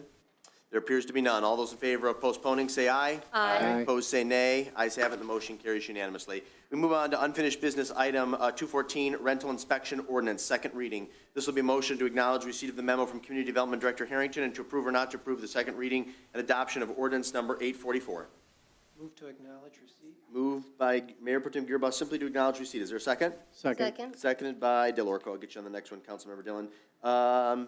Mr. Harrington, would you care to make some brief comments and maybe for the public's benefit, those who are here this evening and those who may be watching at home, give a brief overview of what this policy, or what this ordinance rather, will help us accomplish? Absolutely. So a rental inspection ordinance is a pretty standard ordinance that many other cities of our size, smaller and larger, adopt. Essentially, it guarantees a certain base level of conditions, habitability, and livability for our renters in the city who often face uncertain power dynamics with their landlord or fear retaliation should they not be having their maintenance requests fulfilled or other issues as such. So rental inspection ordinance essentially allows the city to inspect rental properties to make sure that they are safe and habitable for all renters within our city.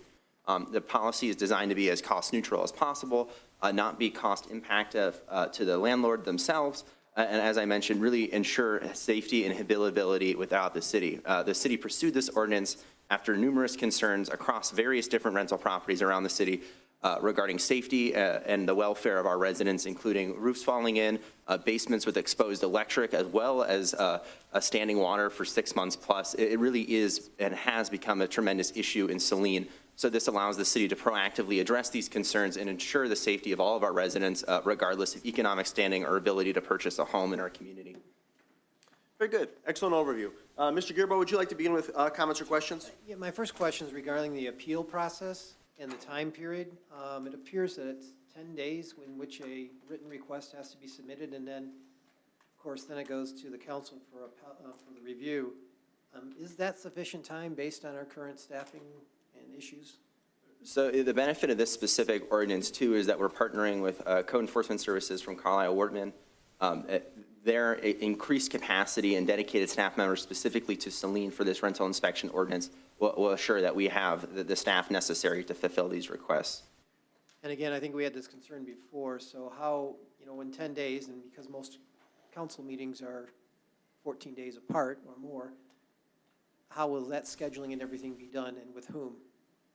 So the scheduling would go through my office, the Community Development Office, and I believe the appeal itself has to be submitted to the city within 10 days, not resolved within 10 days. So they submit the appeal, we would put them on the next agenda to be heard here. Do we feel that's 10 days is a sufficient time for which someone could get all the information gathered to appeal you, or is it just a simple email that comes in and that way? I guess it would depend on the nature of the infraction and the reason for appeal. So, I mean, if they had substantial evidence, it'd be absolutely something that we would work with the specific person impacted by it. But yes, I believe it'd be sufficient, and we would work with the applicant or the appellate, or where the Crawford term in this instance is, to make sure that they had the ability to exercise that option of the ordinance. And similar to this, we'll have an online form or document in which you will be tracking that information? Yes, absolutely. We will generate one. Okay, thank you. Thank you, Mayor Pro Tem Gearba. Additional questions for our Community Development Director. Councilmember Dillon. Thank you.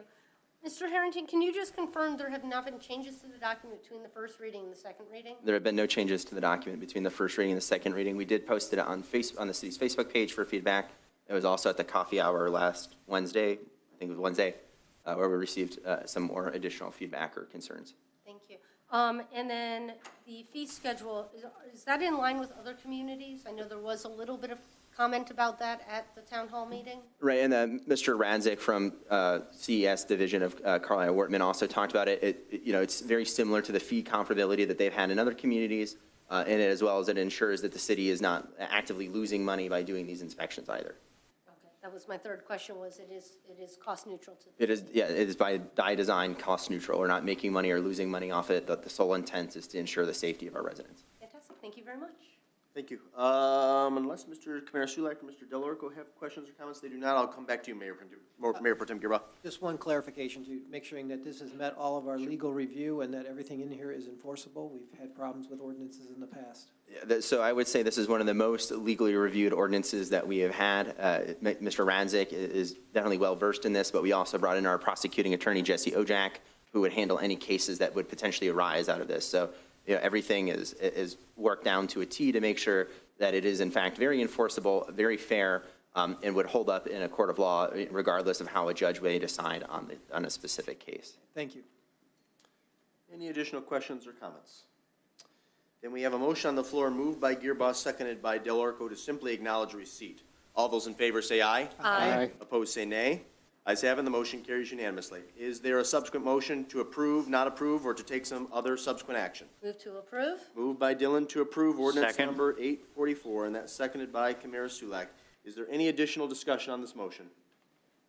There appears to be none. All those in favor of the motion moved by Dillon, seconded by Kamara Sulak to approve, say aye. Aye. Opposed say nay. Ayes have it, and the motion carries unanimously. Thank you all. We move on to new business item 22-259, discretionary sewer credits. I'll begin with a simple motion to acknowledge receipt of the memo from City Manager O'Toole. Second. Seconded by Gearboss. So moved by Morrow, seconded by Gearboss. City Manager O'Toole, would you like to begin? Thank you. So in response to recent resident inquiries regarding utility bills, our staff estimates that we've had contact with now approximately 260 ratepayers. Of those, we've either conducted or are in the process of conducting roughly 77 in-home inquiries. We have identified a significant number of leaks. Over half of those so far have been the result of a leak inside the homeowner's residence. But there are some unique situations that we've also identified where existing policies of the city don't have a clean-cut answer for us how to respond. The request before council tonight is actually in response to those specific issues, providing some discretionary leeway for my office to work with the city treasurer and grant sewer credits, for example, in instances where people may have been waiting on a second meter due to supply delays, or they were requested or asked of the city to water lawn extensions as a result of a city project. The other significant portion of this update is the discrepancy that Treasurer Cole was able to identify in the utility billing cycle for this particular period. So the question has been asked, why did the city read so early? Unfortunately, all I can share on that is it appears that the decision was made to read starting in mid-May under the previous city treasurer. And for context, the old meter systems do still require staff to physically drive the city, and in some cases actually leave their vehicles to get out and get close enough to be able to read those meters. So there's a labor component and a time component to that occurring, and it typically occurs over 2 to 3 days, but at the end of the month. Under Treasurer Cole, this discrepancy with the early reads was identified, and she immediately got to work with our utility billing software company to begin to put together a batch fix. It is expected that those new adjusted amounts will be shown by November 1st in people's systems, but it would take the 22 days, and we're estimating 22 days, even if the meter was read later than that, just so that there's a universal impact, and credit that amount at the lower rate, the pre-June 1st rate. Treasurer Cole, is there anything you'd like to add on the calculation of that, or perhaps where residents can find more information? I'm sorry, Treasurer, just for the benefit of those, not only in the audience, but those who might be watching at home, if you could speak into the microphone at the podium, that'd be great. Absolutely. So we chose to do the credit based on, the main read date of 5/9, which is when most of the reads had occurred. And we just did it basically based on usage over the days and divided it up. So we should expect to have all of the adjustments in by November 1st, and all the residents can find these adjustments once they're in effect in bsaonline.com, where they can look at their invoice and the credits will show. So just so that we're crystal clear for those who are interested in this issue, of which there are many residents. So we're really talking about two things. One does not require approval, which is this credit based on when the meters were read. Correct, yes, that's an administrative adjustment. An error was made in reading the bills too early this cycle. I've already authorized Treasurer Cole to work with BSNA to begin implementation of those adjustments. And that credit will appear on utility ratepayers' bills essentially effective November 1. Correct. If ratepayers choose to wait to pay their bill, they can get the new amount by November 1. If they've already paid their bill, it'll just show up as a credit on their next billing statement. Okay. And then the motion that will be entertained momentarily will be to either authorize or not authorize you to issue one-time discretionary sewer credits based on extenuating circumstances or unique cases. Correct. Thank you, Treasurer Cole.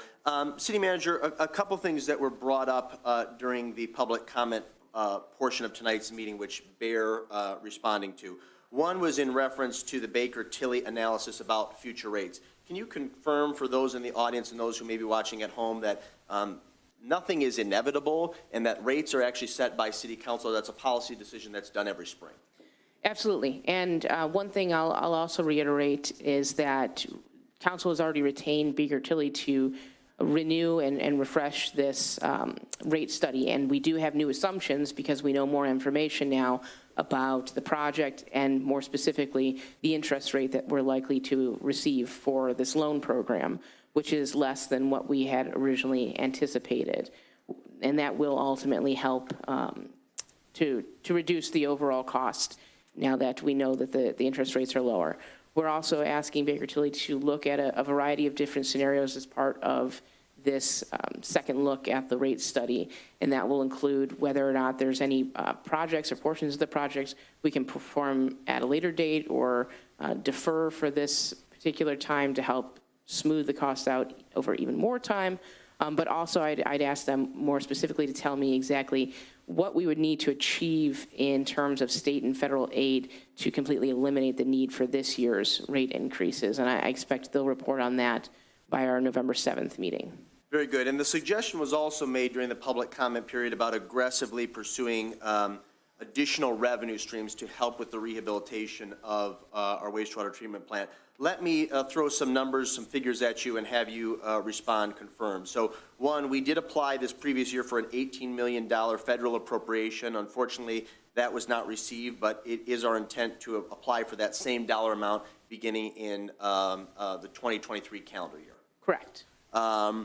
We also spoke 2 weeks ago for the second time with Senator Peters' office with his legislative director that covers Washtenaw County, and it's likely that we will apply for an EPA grant somewhere in the neighborhood of about 8 to 14 million, and that the deadline for said grant is approximately April 15th or 16th of 2023. Correct. And then finally, we'll have more information on this after the election, but based on a conversation that I had with our soon-to-be state representative, Felicia Brayback, noting the numbers that just came out from House Fiscal, which indicate that the state will have additional revenue somewhere in the neighborhood of between 1.2 and 1.3 billion. We have put in for a supplemental request, and I think that specific dollar amount is 7.1 million. Yes. And in addition, on the agenda tonight, we have a resolution of support for 1.5 million, which is also geared towards this project. Very good. And the only other thing that I would add for the record at this time, the comment was made about the fact that the city has not prioritized investment in our wastewater treatment plant in recent years. And with great respect, that is simply inaccurate. Beginning in 2023, we began an initial rehab of our wastewater treatment plant. Subsequent to that, an odor abatement project. And Mr. Rubel can confirm for me, I think we started a siting study analysis of the future of wastewater services back in 2018. Does that sound right? I believe it was 2019. 2019 is when we began that process. It just underscores the fact that these are highly complex systems that are heavily regulated, and the investment of dollars and time is not something that can be done on a whim. There is significant analysis and evaluation that needs to go into every capital investment that is made in the wastewater treatment plant. So if you look at our record of the past decade, it's pretty strong. I certainly regret, and I acknowledge publicly, I wish that more attention would have been made on our wastewater treatment plant, especially in the 1990s when the economic times were very good and that we had robust fund balances. But unfortunately, I can't change yesterday. All we can do is move forward, and I think we have a strong and aggressive plan to do that. So I will open it up for additional questions for City Manager O'Toole regarding her recent memo. Mayor Pro Tem Gearba. You know, the one issue that was brought up was talking about an averaging of water and sewer rates based on prior use, like in the summer months, similar to what Ann Arbor does. Did we look at that and assess that, or is that something that we're... So the city moved to requiring a second meter I would have to, the city by ordinance has established the use of a second meter system in lieu of that estimating. The estimating is not an exact science, the second meter is. What I can say is I'm still working with staff to identify if there's anything we can do internally to bring down the cost of those second meters for individuals to install. But at this time, no, it's not the recommendation of staff that we change that. The second meter systems are the most accurate way for us to track actual usage. Could we do a one-time adjustment? I mean, the discretion is council's to set whatever policies you like.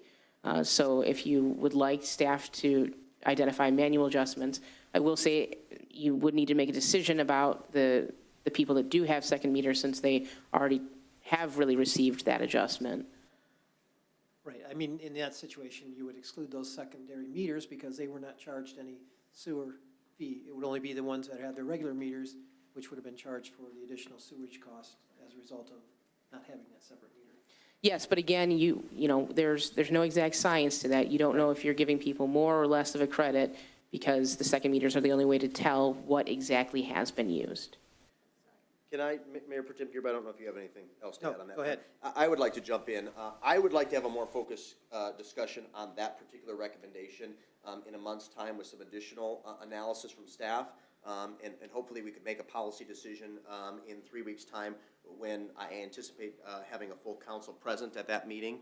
The other thing that I would be interested in beginning a discussion on, and I spoke, albeit very briefly, with the city treasurer about this earlier today, and I think, if I'm not mistaken, Treasurer Cole, you cited an example from the city of Royal Oak about and I know there are some legal ramifications to this, which is why it warrants some additional evaluation, probably an opinion from legal counsel, but a tiered system where there is some benefit given to those people, I'm thinking of seniors, retirees, single parents, people who are unemployed or economically struggling, where there's some benefit given to them based on their water usage, water and sewer usage. So if they're below a certain threshold, the rate is different. And again, I know there's some legal ramifications to that. I'd like to know more about that and maybe have a follow-up discussion on November 7th. Yes, I've already given Baker Tilly a heads up as well. If you recall, this was a question that we had sort of posed to them during our last rate study analysis. And the position at that time was, it is a very difficult position to legally defend, to charge rates that are disproportionate between users of the same system. And it requires if you're going to go down that path, it requires a very comprehensive analysis and justification of the system to determine where those markers are. And that's fair enough. With all due respect to our friends at Baker Tilly, and they've provided us a good insight in the past, they're not legal experts. And so I would like our city's legal counsel to chime in on that particular issue. Councilmember Dillon, I apologize. Nope, not a problem. Thank you very much. So, City Manager, just for the clarification of the audience, people watching at home, and hopefully clarification for news sources, every resident in the city of Saline will get this 22-day credit, correct? They do not need to apply for it. It's not based on the 260 claims that you have already received. They do not need to apply for it. Approximately 97% of users were impacted by the early reads, so there are 3% of people that did have their reads correctly read during the last 2 to 3 days of the month that would not receive a credit. Okay, thank you very much for that. There are a couple things, I just want to make a few different statements.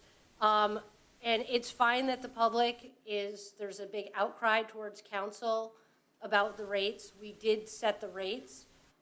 We didn't arbitrarily pick those numbers. Those came from the Baker Tilly rate study. So we used the numbers we were given and the data we were given. I want to make mention that there were a couple of things that have happened that we didn't know about. We are not involved in daily operations of the city. We did not know that meters were read early. I read about that on social media. We did not know that people were told there were no meters available and that there was a wait list. We did not know that people were told that they had to water lawn extensions at their own cost. So I just want you to understand where we sit from this side of the table too. I will take full responsibility. Yes, I voted yes for the rate increases based on the information I was given. Some of these other factors, I didn't know about. The other thing I would like to say is that with all due respect to the mayor, I appreciate and I will wholeheartedly support every grant and funding opportunity we have for the city. Doing that is like waiting to win the lottery. We've seen already that we were not chosen on numerous occasions for grants. We have received some. So we can't just wait and see if we're going to get money. We have to be proactive and find a funding source. And right now that comes through rate increases. Thank you, Councilmember Dillon. Mr. Kamara-Sulak, please. Yes, thank you. Ms. O'Toole, so there were 260 ratepayers that were addressed. Correct, either through walk-in services, email, or phone call. Okay, and 77 had in-home inspections. Either they've been performed or they're scheduled this week, yes. Okay, so that's all of them. What accounts for the rest of? In some of the other cases, really, it can be explained through individual usage just being higher than normal. The leaks that we found were really disproportionate usage compared to the past, but I don't believe in any of those cases we identified issues with meters being incorrect or anything like that. Okay. I'm going to put you on the spot a little bit. Do you feel that this will resolve the excessive increases in our water and sewer bills and satisfy our citizens that we are correcting this? And to the information and knowledge that we have, I mean, there may be more people that just haven't come forward yet. Sure. Well, I think the utility increase is somewhat conflated with the issue of us also changing out our meters at the same time. And so we do have a handful of residents who will be impacted by the fact that their inside meter may be showing a different reading than the outside meter. And we have to go on the inside meter when we change out the old meters, and that's going to show some increased usage. So I know Treasurer Cole has already started to work with PR Generalist Massey to make sure we're doing some public education around that, so residents can check to see if there's a discrepancy between those two meters now if they have an old meter system. In those cases, on the next utility billing cycle, when we're closer to being 100% complete with our meter changeout program, we may still have a handful of residents who are experiencing usage that looks to them like it's higher than normal. What I can say is, though, for the majority of users, especially if you have a new meter in place, next quarter's bill is much more likely to look like what we have talked about with our rate study projections than what you've seen, simply because this quarter ended up containing almost 30% more time to it than was originally anticipated because of that early billing error. Okay, I appreciate that. Do we have enough data to be able to ascertain if our old meters were reading low? Or? Director Searles, do you want to weigh in on that?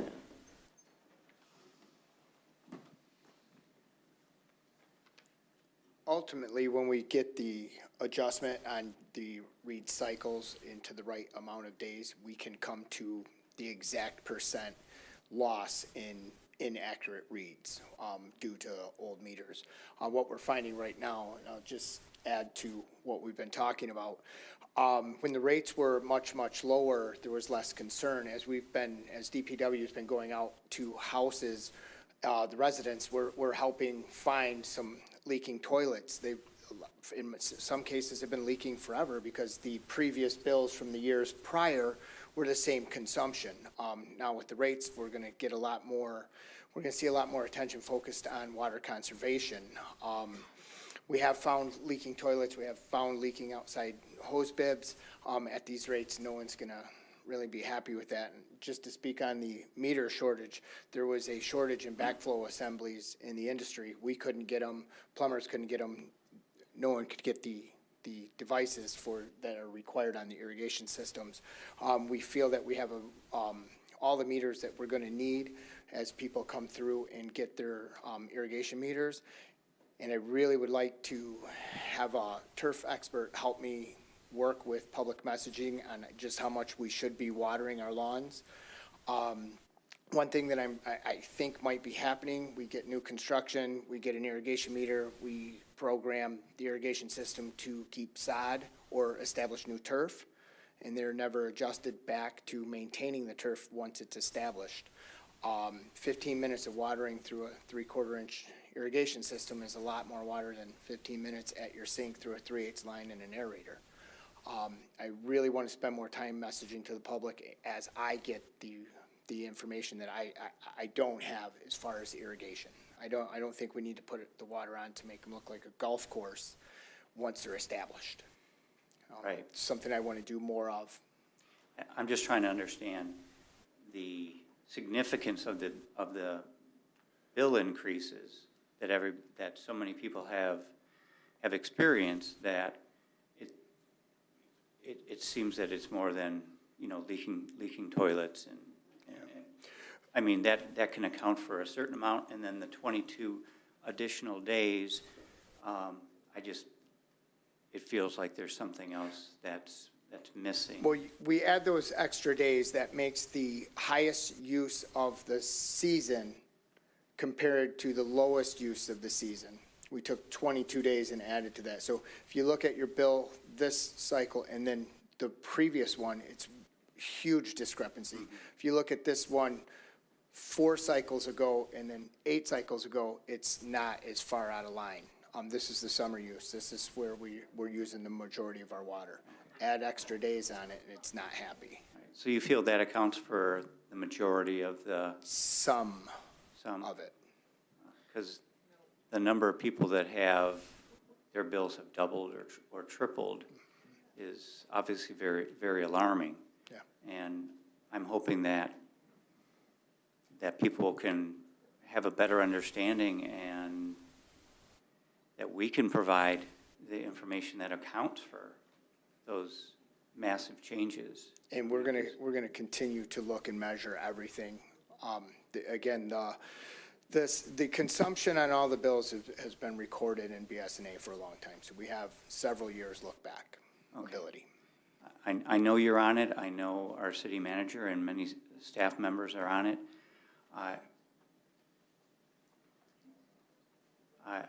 I'm confident that we're going to get to the bottom of it. I hope we get to all of it. We have to strengthen our credibility to the citizens and to ensure that, this new system is working right and that we're not missing something. Yep. And we still have all of the old meters, so we haven't gotten rid of anything. We're going to do our best data crunching to make sure that we have the best metering going forward and that we're not wasting water. I'm not happy anytime we find leaks. Okay, I'll leave it at that. Thank you, Mr. Kamirsulak. Mr. Delorco, did you have your hand up? Yeah, Director Searles, back at the time when we were contemplating whether or not to change the meters, and when you came before this council and presented all the reasons why this would be a good idea, one of the major selling features of these new meters is that we could provide data to both the consumers, the customers, and the council, DPW, of these leaks. So I'm flabbergasted as to why these meters aren't doing that job. Why are we having to rely on the ratepayers to complain about their bill before the leaks are revealed? That was what we were hoping to solve with these new meters. Right, and we just launched the platform internally, and we need to make sure that it's going on without any issues. Another punch for DPW, if I put the platform out there and it's not QA/QC, Mr. Delacroix, we're going to really get hammered. We're doing that, and as I've requested for council and all of our city employees to get signed up to that system. The system will work, but we do need to make sure it's debugged and it's ready to launch. When residents couldn't make appointments, they were very upset. I don't want them to go and sign up for the portal and it not work. Right now, we just learned that we have an and sign that's not compatible. So we got to get that code written so that it will be. The system will work, the platform will work, and it will give those alerts. But we're making sure that it works before the public goes and signs up. So of these 260 complaints that are being investigated, 77 of which have already been completed, there are 35 leaks discovered. Is that correct? I don't have the exact number of leaks.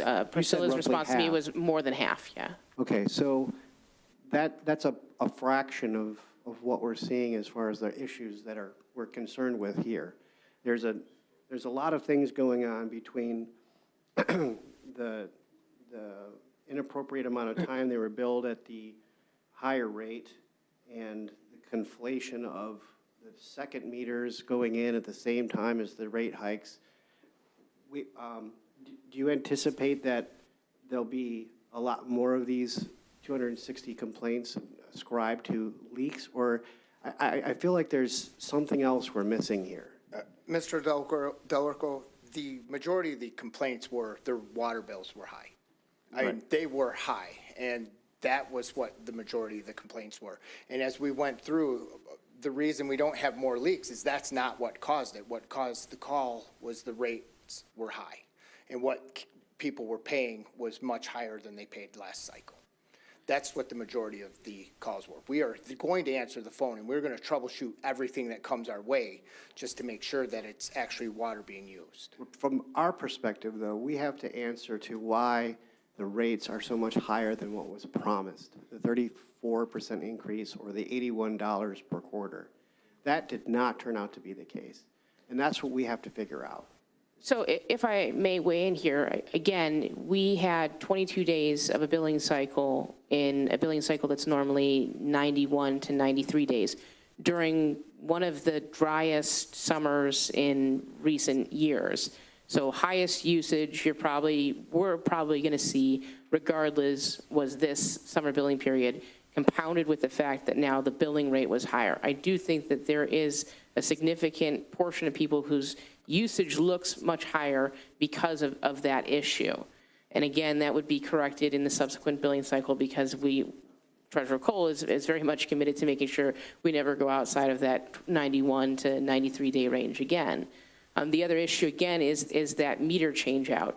If you had an old meter and you moved to a new meter system, and that old meter was in a state of basically breakdown, where it was no longer communicating effectively with the outside meter, there's going to be a disparity in usage between the outside portion of the meter, which is what our DPW workers physically read, and the inside meter, which is what we read when we do final meters and take that out.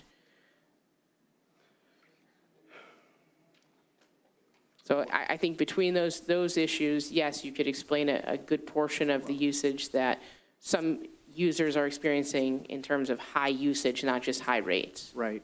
And the second meter irrigation specific was designed to having our ratepayers avoid them paying the sewer rates on that. Not everyone can afford $1,000 extra to have a second meter installed. We need to figure out how to subsidize this cost, whether or not we need to apply for a grant to pay for these second meters, or we need to provide some kind of credit so people aren't paying for sewer on water that never went into the sewer. We need to figure that out. Yeah, and I agree with that, Mr. Delarico, and that's why I think both Mayor Pro Tem Gearbaugh and I said we'd like some additional staff analysis on that point, and I want to have the ability to revisit that issue at our next regular meeting on November 7th. Because for me, it's a matter of equity and fairness. To your point. You should certainly pay for additional water use in the summer, but if you're using that water to water a vegetable garden or flowers or your lawn, you ideally should not be charged the sewer rate.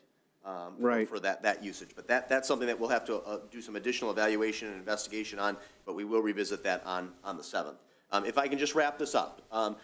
City Manager O'Toole, I'm assuming if the subsequent motion passes this evening, we'll be doing sort of an e-blast and a fact sheet about what occurred this evening? Yes. So one, that a credit will appear on utility ratepayers' accounts effective November the 1st, And then, for the benefit of those in the audience this evening, if they believe there were extraordinary circumstances that warrant the issuance of a one-time discretionary sewer credit, they would contact your office directly? Correct. Okay? And do you want to state for the record your direct line and email address? Well, my email address is cotoole@cityofsaline.org.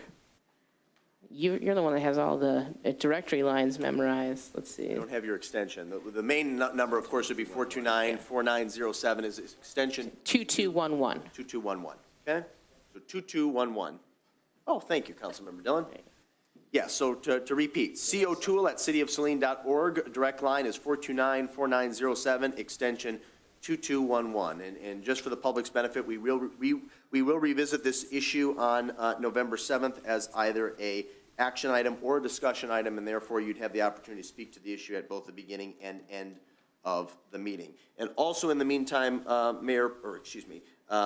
City Manager O'Toole, if a resident has an excessively large bill and is worried about their meter reading or a potential leak in their home, they are to contact DPW directly. Is that correct? Yes, if you still haven't had a chance to connect with DPW and your usage seems extremely high, please feel free to reach out. We're happy to host those home visits. And the direct line for DPW, because that facility is located at Teff Court, not here at City Hall. The main line for DPW, folks, is 429-5624. Again, 429-5624. Mr. Director Searles, rather, DPW has hours of operations, though, that differ from City Hall. When is somebody answering phones in the morning, and when does the office close? 7:30 to 3:30. Very good. Thank you, sir. Councilmember Dillon, did you have one additional comment to wrap this up? I just had one last question, and it's more of just the procedure. So if this motion were to pass and you were to have credits, how would that be reported back to council? Treasurer Cole and I will include that in her monthly treasurer's report, though I'm also happy to just kind of make reference to it in my weekly communications. But she'll keep track of all the exact numbers on the credits, including the total amount of credits issued as part of that billing adjustment. And what period of time do you assume it will take to do this? This obviously will have a one-time credit, but then all of these sort of tag-along credits for people. I mean, do you think this is a 3-month process, a 6-month process, a 12-month process? No, I mean, the majority of the people that I think fall into that unique circumstance have already contacted us, and I've largely communicated to them, please give us the opportunity to have this council meeting, and then I can let you know what we can do from there. Unless there's a significant portion of people who had that same circumstance that we have to get through, I would expect within a few weeks we could clear those discretionary credit issues. Thank you very much. Mayor Potem Girba. Just one other clarification. On the ones where the meter outside was not reading with the meter on the inside, are you going to make adjustments for the water and sewer meeting in terms of the sewer rates being charged at an old rate, or? That still falls into the same credit, the batch fix that Treasurer Cole is looking at. So that covers that 22-day period. And again, we normalize the rates over time, so it's actually a slight benefit to residents because of the fact that you probably had higher usage in the hotter months like July and August, not May, but the rate is normalized on a per-day basis. Okay, so if my meter on the outside misread 20,000 gallons of water from the inside, you're going to only charge it at the old rate of $8? We're gonna normalize it over the whatever 120 some odd days that the billing period ended up being, and then yes, credit you for that portion. I mean, I know it's unfortunate that the individuals got the benefit of not necessarily paying for the water they use, but they should pay it at the rate in which. Yes, and that's precisely, and again, the calculation for that and more information will be available on the city's website if residents have questions, or certainly, our finance department is always happy to take those calls. Thank you. All right, before we vote, I just want to say one last thing. I like to be fair and objective, and I like to acknowledge fault when it occurs. And I do apologize to community members, business owners, residents for the error with this billing period, specifically that 22 days were calculated and they ought not to have been. Again, that's the genesis for the credit that will appear on your accounts effective November the 1st. We do have a motion on the floor, moved by Morrow, seconded by Gearbutt to acknowledge receipt. All those in favor say aye. Aye. Opposed say nay. Ayes have it, the motion carries unanimously. Now a motion to authorize or not authorize the city manager to approve the issuance of one-time discretionary sewer credits for the first quarter of FY '23 billing cycle. Move to authorize. Moved by Mayor Pro Tem Gearba to authorize. Is there a second? Second. Seconded by Dillon. Is there any additional discussion? There is none. All those in favor say aye. Aye. Opposed say nay. Ayes have it. The motion carries unanimously. Thank you all. We move on to new business item 22-258, resolution of support for high water infrastructure grant. This will be a motion to acknowledge receipt of the memo from City Manager O'Toole and to adopt or not to adopt resolution number 258. Move to acknowledge and adopt. Moved by Mayor Pro Tem Gearba to acknowledge and to adopt. Is there a second? Second. Seconded by Kamir Sulek. I'll get you on the next one, Councilmember Dillon. City Manager O'Toole, would you like to begin? Yes, the city is seeking a $1.5 million grant, which is the maximum that we can request under this particular program, to support the installation of our equalization tank as part of the wastewater treatment plant and rehabilitation project. This particular grant program is geared towards stormwater management, and the equalization tank is one way of us dealing with high flows during storm events. It's an essential component that was recommended as part of preliminary design on this project, and we're just asking for council as part of that application to submit a resolution of support. Very good. Are there questions or comments for the city manager? Mayor Pro Tem Gearba. What was the full cost of that facility? 8.8. Do you recall? Mr. Rubel? For the record, if you wouldn't mind. By facility, did you mean the equalization tank? Correct. We think a very, very conservative budget is 8.8 million. We think it'll be quite a bit less than that, so. Thank you. Anything else, Mr. Mayor Pro Tem Gearba? No. Any additional comments or questions for the city manager, or for Mr. Rubel, for that matter? There appear to be, oh, go ahead, Ms. Dillon. Thank you. What is the time frame for this grant? I don't know when the award decisions are made. I know that the grant is due in mid-November. Yes, it's due in November. As I recall, funds would be made available in the spring, and I think they need to be utilized within 3 years of that. That was the second part of my question. Thank you very much. Any additional questions or comments? There appears to be none. We have a motion on the floor moved by Mayor Pro Tem Gearba, seconded by Councilmember Kamir Sulek to acknowledge and to adopt. All those in favor signify by saying aye. Aye. Opposed, say nay. Ayes have it, the motion carries unanimously. The last item under new business is agenda item 22-260, DOD RBC repair. This will be a motion to acknowledge receipt of the memo from Superintendent Briggs and to approve or not to approve the quotes from Gerald Machine and Midwest Power for repair of RBC in the amount of $95,746, and to authorize, not authorize the city treasurer to amend line item 590-527-931-000.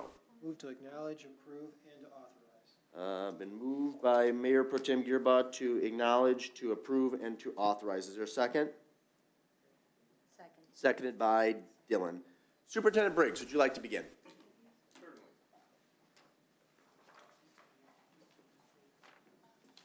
So as we all know, this RBC has been broken for going on, let's see, it started in the spring.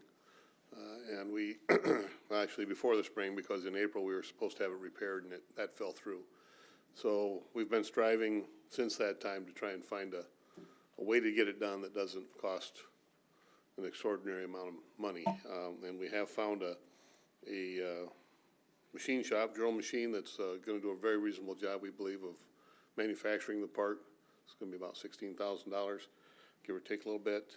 And then the amount to install and repair it, the rest of that $95,000 is for Midwest Power to do that work. We are hoping that will come in under budget. A lot of it depends on how things come apart, how they go back together, whether we have to buy the bearings or not to replace bearings that are there. But we figured, I figured we should have enough money, we wouldn't have to come back and ask again. So, like I say, hopefully we'll be under budget considerably, but remains to be seen. Very good. Thank you, Bill. Questions for, I suspect there's several questions. Let me start to my right and I'll end to my left. Councilmember Kamir Sulek, if you'd like to begin. Yeah, what kind of warranty is there on this repair? Well, I really don't know, to tell you the truth. The warranty for the shaft, I don't know if you really get a warranty on a piece of the machine a machine shop makes. I mean, they make it and it fits, and the warranty might fall more under the bearings themselves if we have to purchase them. And again, the lion's share of the cost is the actual doing of the work of making the repair. So as long as that goes back together, I don't know if I've ever asked Midwest for a warranty. I guess I could. Okay. Well, if you could, see what kind of warranty there would be on the bearings or the Sure. shaft, because we've spent a lot of money on these RBCs. So it sounds like we have to go with this company to do it for the best price This is our best. available, the best option. Yes, best, cheapest option. I reiterated to make sure that they were sure that they could handle this, and they said they could. So the second bid for the actual manufacture of the part was $41,000 compared to the $16,000 or $17,000 this machine shop's going to charge. Okay. And what is the timeline on this? You know, I think it, Brian, you remember what? 12 weeks. 12 weeks? 12 weeks for the repair. Okay. Great. Thank you. Thank you, Councilmember Kamir Sulak. Councilmember Dillon, any questions? I do, I always have questions. So are you taking a working part off to replicate, or are they able to reproduce from the broken piece? They're gonna be able to reproduce from the broken piece. So we're gonna, the initial thing will be to have Midwest take that piece off, transport it to the machine shop, and they'll from there be able to reconstruct it and make the part. And do we have any inclination if any of our other RBC shafts are going at the end of their useful life at this point? Like, are we having a spare made? We are not having anything that we know of. There was a little precursor to this one because before the shaft broke, we had a coupling, the tension coupling actually break, and maybe that should have given us a clue that something else was going to happen. So my guess is if we have that same coupling problem we haven't happen with the next or any of the other RBCs, we better be looking at potentially having to do a shaft on it also. And then I just have one other question. It's probably, might be for the city treasurer, but the city manager might be able. We talk about amending line 590, what line is that actually? I can look it up real quick. Perhaps the city treasurer knows. Amending the budget line item for For the RBC. yes. So, Why don't you look that up, and I can move on to some other questions. Go My ahead. only question about it is, are we foregoing something else in doing this? No, Or we're- is there We're- funds we're- available? We're funding it from, basically from general, general funds, am I correct? that is correct. Okay. Thank you very much. You're good. Mayor Pro Tem Gearbach, any questions? We had previously approved funding for this repair. We just couldn't get the company that agreed to Correct. perform it and backed out on it. and Correct. Didn't respond to us, in fact. Yes. Can you just indicate that this repair is to help address one of the 4 RBCs, correct, that help address our ammonia? Actually, these is our BODs. BOD ones? BOD RBCs. We have 4 of them, and so this one's been out of service for quite some time. And so we're down technically 25% in our treatment potential. We've been lucky the last couple of months that our BODs we've been able to treat them, so we've had fewer issues. But there's no guarantee that that's going to continue. We still get every once in a while. Day before yesterday, we had over 4, which is a lot higher than the summer months. The only upside is right now we're into October, so we get a higher threshold before we commit a violation, so that's helping out. Going to help out quite a bit, I think, in this process. And this repair will help keep the plant running until we have our additional repairs. Hopefully, yes. I Until the new mean, plant that's the idea, is to get away from these RBCs and these potential problems. Okay, thank you. To answer Councilmember Dillon's question, the line item is the equipment repair and maintenance line. Very good, thank you. The clarification. Mayor Pro Tem Gearbach, anything else? Nope. Okay, Councilmember Del Orco, any questions for Superintendent Briggs? Yes, I just wanted to know if there's any potential delays in contractor availability or materials being available to get this done? There should be no problem with the contractor. He's well aware that This is an This is emergency. going to go on, and in fact, tomorrow morning I'll call him and tell him to come take the part off. And I'm sure they'll get that done this week and get it transported to the And, machine shop. and steel is still abundantly available? Yes. Okay, yes. okay. Just had to ask. It's a big chunk, but. Yeah, okay. All right, thanks. Thank you. Mr. Briggs, anything else you'd like to add for the record? Not that I can think of, no. Very good. Thank you, sir. Is there any subsequent discussion on the motion moved by Gearboss, seconded by Dillon, to acknowledge, to approve, and to authorize? There appears to be none. We will proceed to vote then. All those in favor of acknowledging, approving, and authorizing, say aye. Aye. Opposed, say nay. Ayes have it. The motion carries unanimously. We move on to the discussion portion of our agenda. First up is commission, committee, and task force reports from council members. I'll begin to my left with Councilmember Del Orco. Nothing till next meeting. Okay. Mayor Pro Tem Gearba, any committee, commissioner, task force reports? Not this, we already discussed the, oh wait, we did to a planning commission regarding the marijuana. We'll be coming to council for the adult marijuana uses. One was postponed, depending on what's happening with the site, and the other one was approved for the, what is Jack's Car Wash right now. And those will probably be coming to us in, Mr. Harrington? It would be, I think we have to notice them again, so I'd rely on Deputy Clerk Ritchie. So either, if it's not the next council meeting, then it's the second council meeting of November. Okay, second meeting of November for special use approval by council. Yeah, so that was for Zach's Car Wash, as well as the other location, which is escaping my mind, Pincana, which is on the west side of town, so 813, I believe.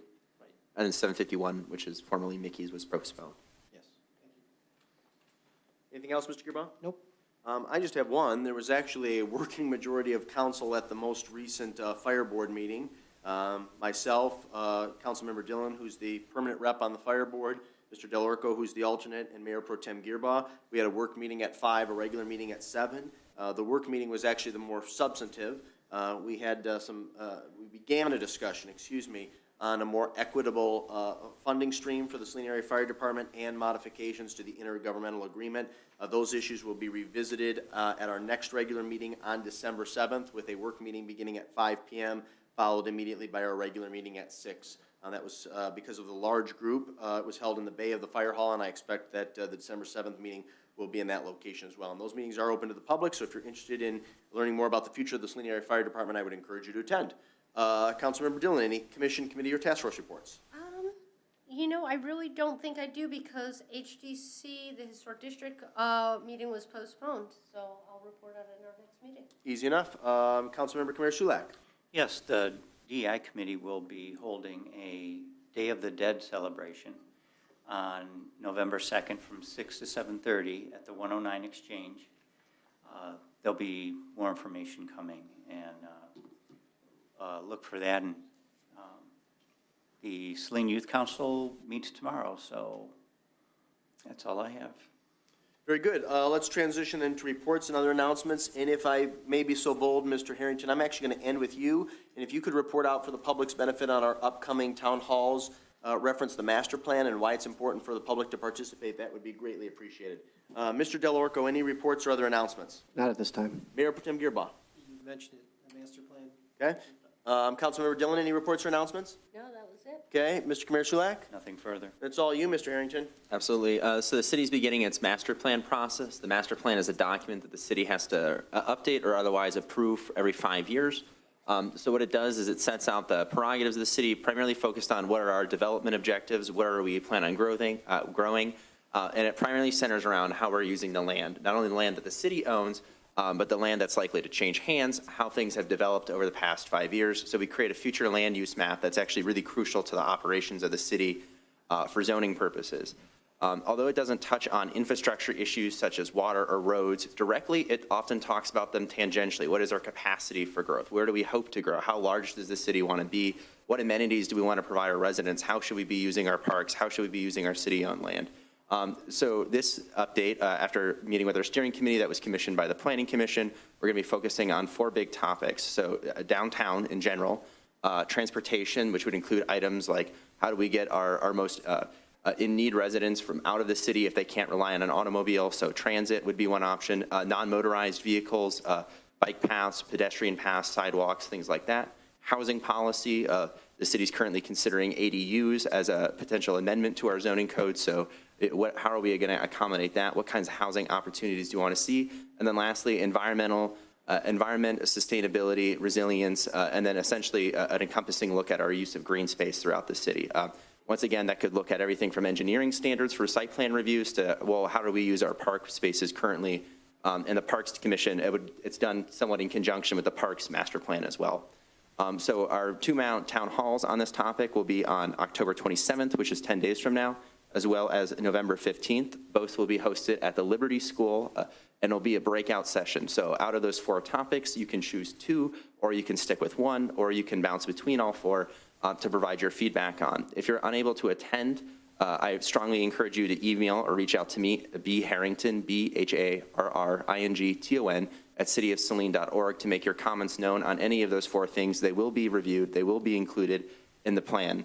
And then lastly, we'll be posting this on our Facebook page, as well as I'll be encouraging council members to share it in various groups, Facebook or otherwise, that they may be a part of, to spread the word as far as they can. Ultimately, there's no such thing as a bad comment for something like this. It really is to get your perspective as residents on how the city should be investing its time, its staffing abilities, to look at development, to look at growth, and to see how we want the city to be, and to ultimately improve the quality of life of each and every one of you, as well as residents all around the city. Very good. Just to underscore Mr. Harrington's statements, if you want to have an impact on development and economic growth and expansion in the city, this is really your best shot. This is a strategic document that is reviewed and evaluated and modified every 5 years and will help to guide the city with future future decisions that it makes, reference development, housing, preservation of green space, enhancement of our downtown, et cetera. So please plan to attend or provide feedback to Mr. Harrington. And the other thing, in addition to putting this on the website and on social media, I'd also recommend that we get a press release out sometime before the end of the week. Communicate it with the Sun-Times, M-Live, and the Saline Post. Absolutely. Very good. If there are no additional reports or announcements, then our last item was an update on sign regulations specific to political signs. Is there anything you wanted to add to that, Mr. Delorco? I think you were looking, I don't mean to steal your thunder, but I think you were looking primarily for the public's benefit to have Mr. Harrington re-articulate our policy and regulations. Yeah, that's right. I just think that there's some guidelines that we were all made aware of at the time we were running our campaigns that dictated how large a sign needed to be and what the guidelines were around that, and I don't feel the city is enforcing those ordinances. Yeah, so I will add that political signs are often one of the most difficult things to regulate for a variety of reasons. So per Constitution and other things, you have the freedom of speech. We can't regulate the content of the sign. Right. However, we are permitted to regulate the size of the sign to a reasonable degree. So yes, we are aware of some signs that are currently in violation of our size ordinance. So just for everyone's edification, it's zoning appendix A that you can find this information on Unicode, which is the service we use to host our municipal laws. So zoning appendix A, section 12.08, temporary signs. Number 4, political signs. So they can only be around election time effectively, and they have to be removed 10 days after the election. In addition, in residential or professional business districts, they have to be 16 square feet or less, and it can only be 4 feet tall. So that would be the primary one. I'm happy to go through the other 3 stipulations in the ordinance if you'd like, otherwise. No, it's just the size requirements I'm concerned about. Oh, I'm sorry, so it's, excuse me, I misspoke. So it's 16 feet in non-professional and residential districts. It's 6 feet within presidential. Oh, okay. So the commercial district has a larger capacity. Commercial and industrial districts, 16 square feet. Professional, business, and residential districts, it is 6 square feet. Okay. And both sides? So 6 feet. It doesn't say if it's one side or both sides, actually. So I would imagine 6 square feet, it could be both sides. So you could have a 3x2 sign with a message printed on both sides. This was your item, Mr. Delorco. Is there anything else you'd like to add? No, that provides some clarification. I was unaware of the distinction between the residential and commercial nuances, but I still feel that there are some areas where we could. The city is aware of some violations, and we will be providing courtesy notices to folks this week that their signs are maybe too large. But if you have a standard campaign sign, one that you stick in your yard, you're not limited to one, so that the total amount of signs does not have to equal 6 square feet. But if you have a standard campaign sign, nothing to worry about. We're really talking about some larger signs that I'm sure we've all seen that are substantially larger than 6 square feet. and the city will be addressing that and providing courtesy notices. Thank you, Mr. Harrington. Thank you, Mr. DeLorco. Any questions for Mr. Harrington regarding that, regarding this matter? There are none. Okay, very good. Anything staff would like to add at this time? Just a quick update that we did complete the RFQ process for the wastewater treatment plant Phase 1, and through that qualifications-based selection process, did identify Tetra Tech as the qualified consulting firm. I did put a request out to council if you have availability for a special meeting to approve. I don't know if it'll be the entirety of a contract or just the first phase of the design engineering for that.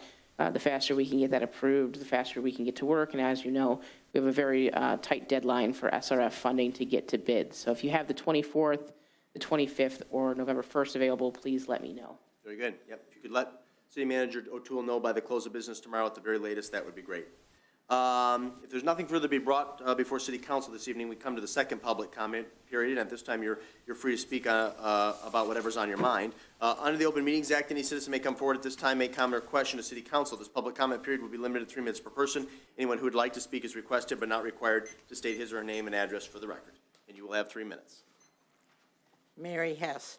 I think the good news I heard was possibly the interest rates being lower than we anticipated. And I'd like to have that publicly given, what was put in for the interest rate and what we are told we are going. Another thing is, Mayor, you have said many times you want people to write to our legislators regarding federal funding. And I'm hoping and asking if you could put the names and the addresses that the public should be contacting, because I know you're very intent on asking people to write, but many people don't know exactly who, or I think you had mentioned something about even possibly a cover letter that might carry the carrots of interest and importance that we need to add. The other thing is, I'm so thrilled that Councilmember Kraus has a new home, and apparently they're all set. But I'm wondering about, we have November and December, and is that seat up for election? Okay, and would that be filled by her for the rest of the year, being she's not a city resident at this point and voting on city money? Just asking. But the interest rate is very important, I think. Let's see if I got another note. Hope we can get some money. Thank you, Mrs. Hess. I'll let Councilmember Kraus address that matter personally at our November 7th meeting, but it's my understanding that she is going to maintain her residency here in Saline until the end of the year. As it relates to your initial question, yes, we are developing a fact sheet for citizens to reach out to our elected officials to request either state or federal funds, and there will be a sample letter. The most pressing and time-sensitive will be that $7.1 million appropriation we applied for through the state of Michigan. We will not have any additional clarification on that until after the election, at which time the legislature will return to session, but we will be disseminating something probably that second week in November. Yep. Okay, like I said in my original comments, I asked about the violations. I've heard that the wastewater treatment state has issued violations, S meaning plural. I still have not heard when we got our first one, how many we've had. Is there cost associated to it? And in regards to Mr. Harrington, who I have to compliment you, you're very eloquent and impressive. Thank you. But in regards to growth, like I know my question earlier was sort of ambiguous as to what the city's plans are for continued growth. But a good friend of mine, I worked for a Fortune 500 company, international company, for the last of my professional career. And that company is no longer in business. I won't mention any names. But a good friend and coworker of mine said that one of the demises of this once thriving local-based company, I'm talking Ann Arbor, was Growth is only an advantage when you're prepared for it. The city of Saline was not prepared for this wastewater treatment issue. They were aware, they neglected it, they did not act on it. This is not a new problem. This is something, you know, I don't wait for a policeman to pull me over to issue me a violation to tell me that I'm speeding. We should not be reactive, we should be proactive, and that's something that I'm not sure that we have really good focus on. Any additional citizen comments?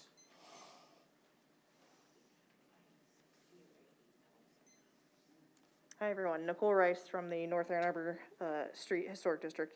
A couple of things that I heard tonight sort of help settle what the issues are, I think, with some of the issues are, I think, with the increased rates.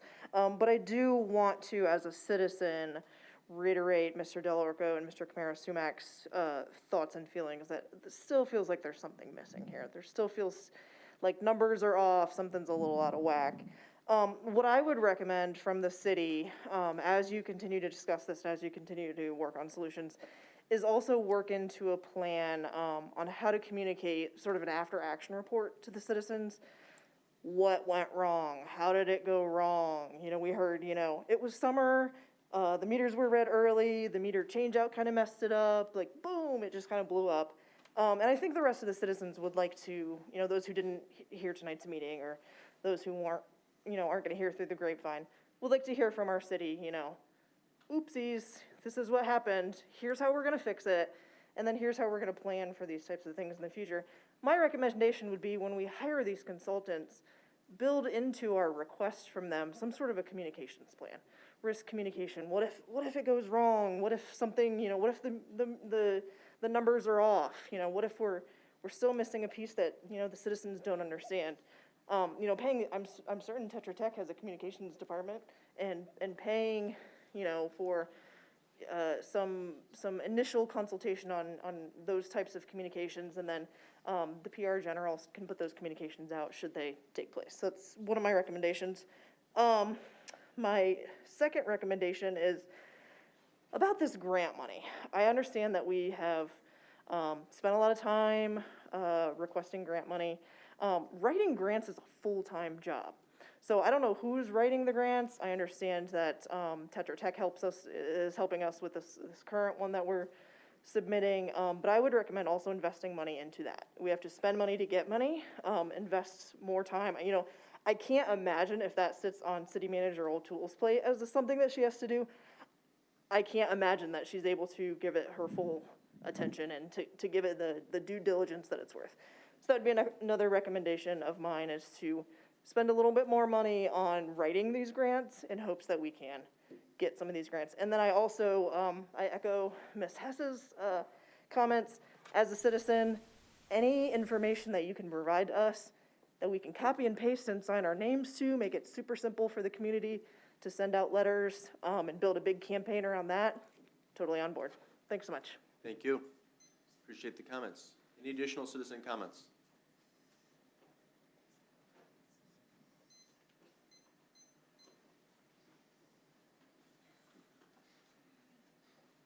Hi, Ben Goodman. I'm also your video person. As you know, a lot of people inquire me in the city about doing stuff for them, whether it be you guys, schools, Chamber of Commerce, and Saline Main Street. I've been made aware that the holiday parade this year has been entitled Christmas Around the World. I have lots of relatives that are Jewish and lots of relatives that celebrate Kwanzaa. I have concerns with this.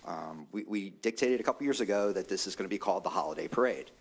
Titling a holiday parade Christmas Around the World is kind of disrespectful and not equitable for people that follow other religious holidays around the Christmas season. And I feel very disrespected by this. I would really like you all to reach out to the chamber and change this. Make it holidays around the world. That it's equitable. This is not an attack on Christmas. I personally am Christian and I follow Christmas, but I think for those who follow the Jewish faith, you know, they're celebrating Hanukkah in December, and they should be included in the parade, as well as those who celebrate Kwanzaa. Additionally, the tree lighting ceremony is nowhere near the date of the parade. You do the tree lighting ceremony like a week before, and you're using DPW to shut down South Ann Arbor Street twice, once for the tree lighting ceremony and once for the parade. Why are we doing that? Why don't we put it all in one night, save taxpayer money, save DPW the time, and we just light the tree and do the parade on the same night? It's for safety, and it'll get you more than 20 people at the tree lighting ceremony. You'll have the whole town there. My other concern is with the marijuana dispensary going where Mickey's used to be. Some of you may not be aware, some of you are aware. Last week, when they were doing construction, they broke the water main there. They left dirt on the sidewalks, blocking it for the people that use that sidewalk that live in Six Trails Apartments, Austin Commons 2, and River Ridge. We have a lot of people that use that sidewalk for exercise. Some people use it to get to town because, you got some marginalized people back there that don't have cars.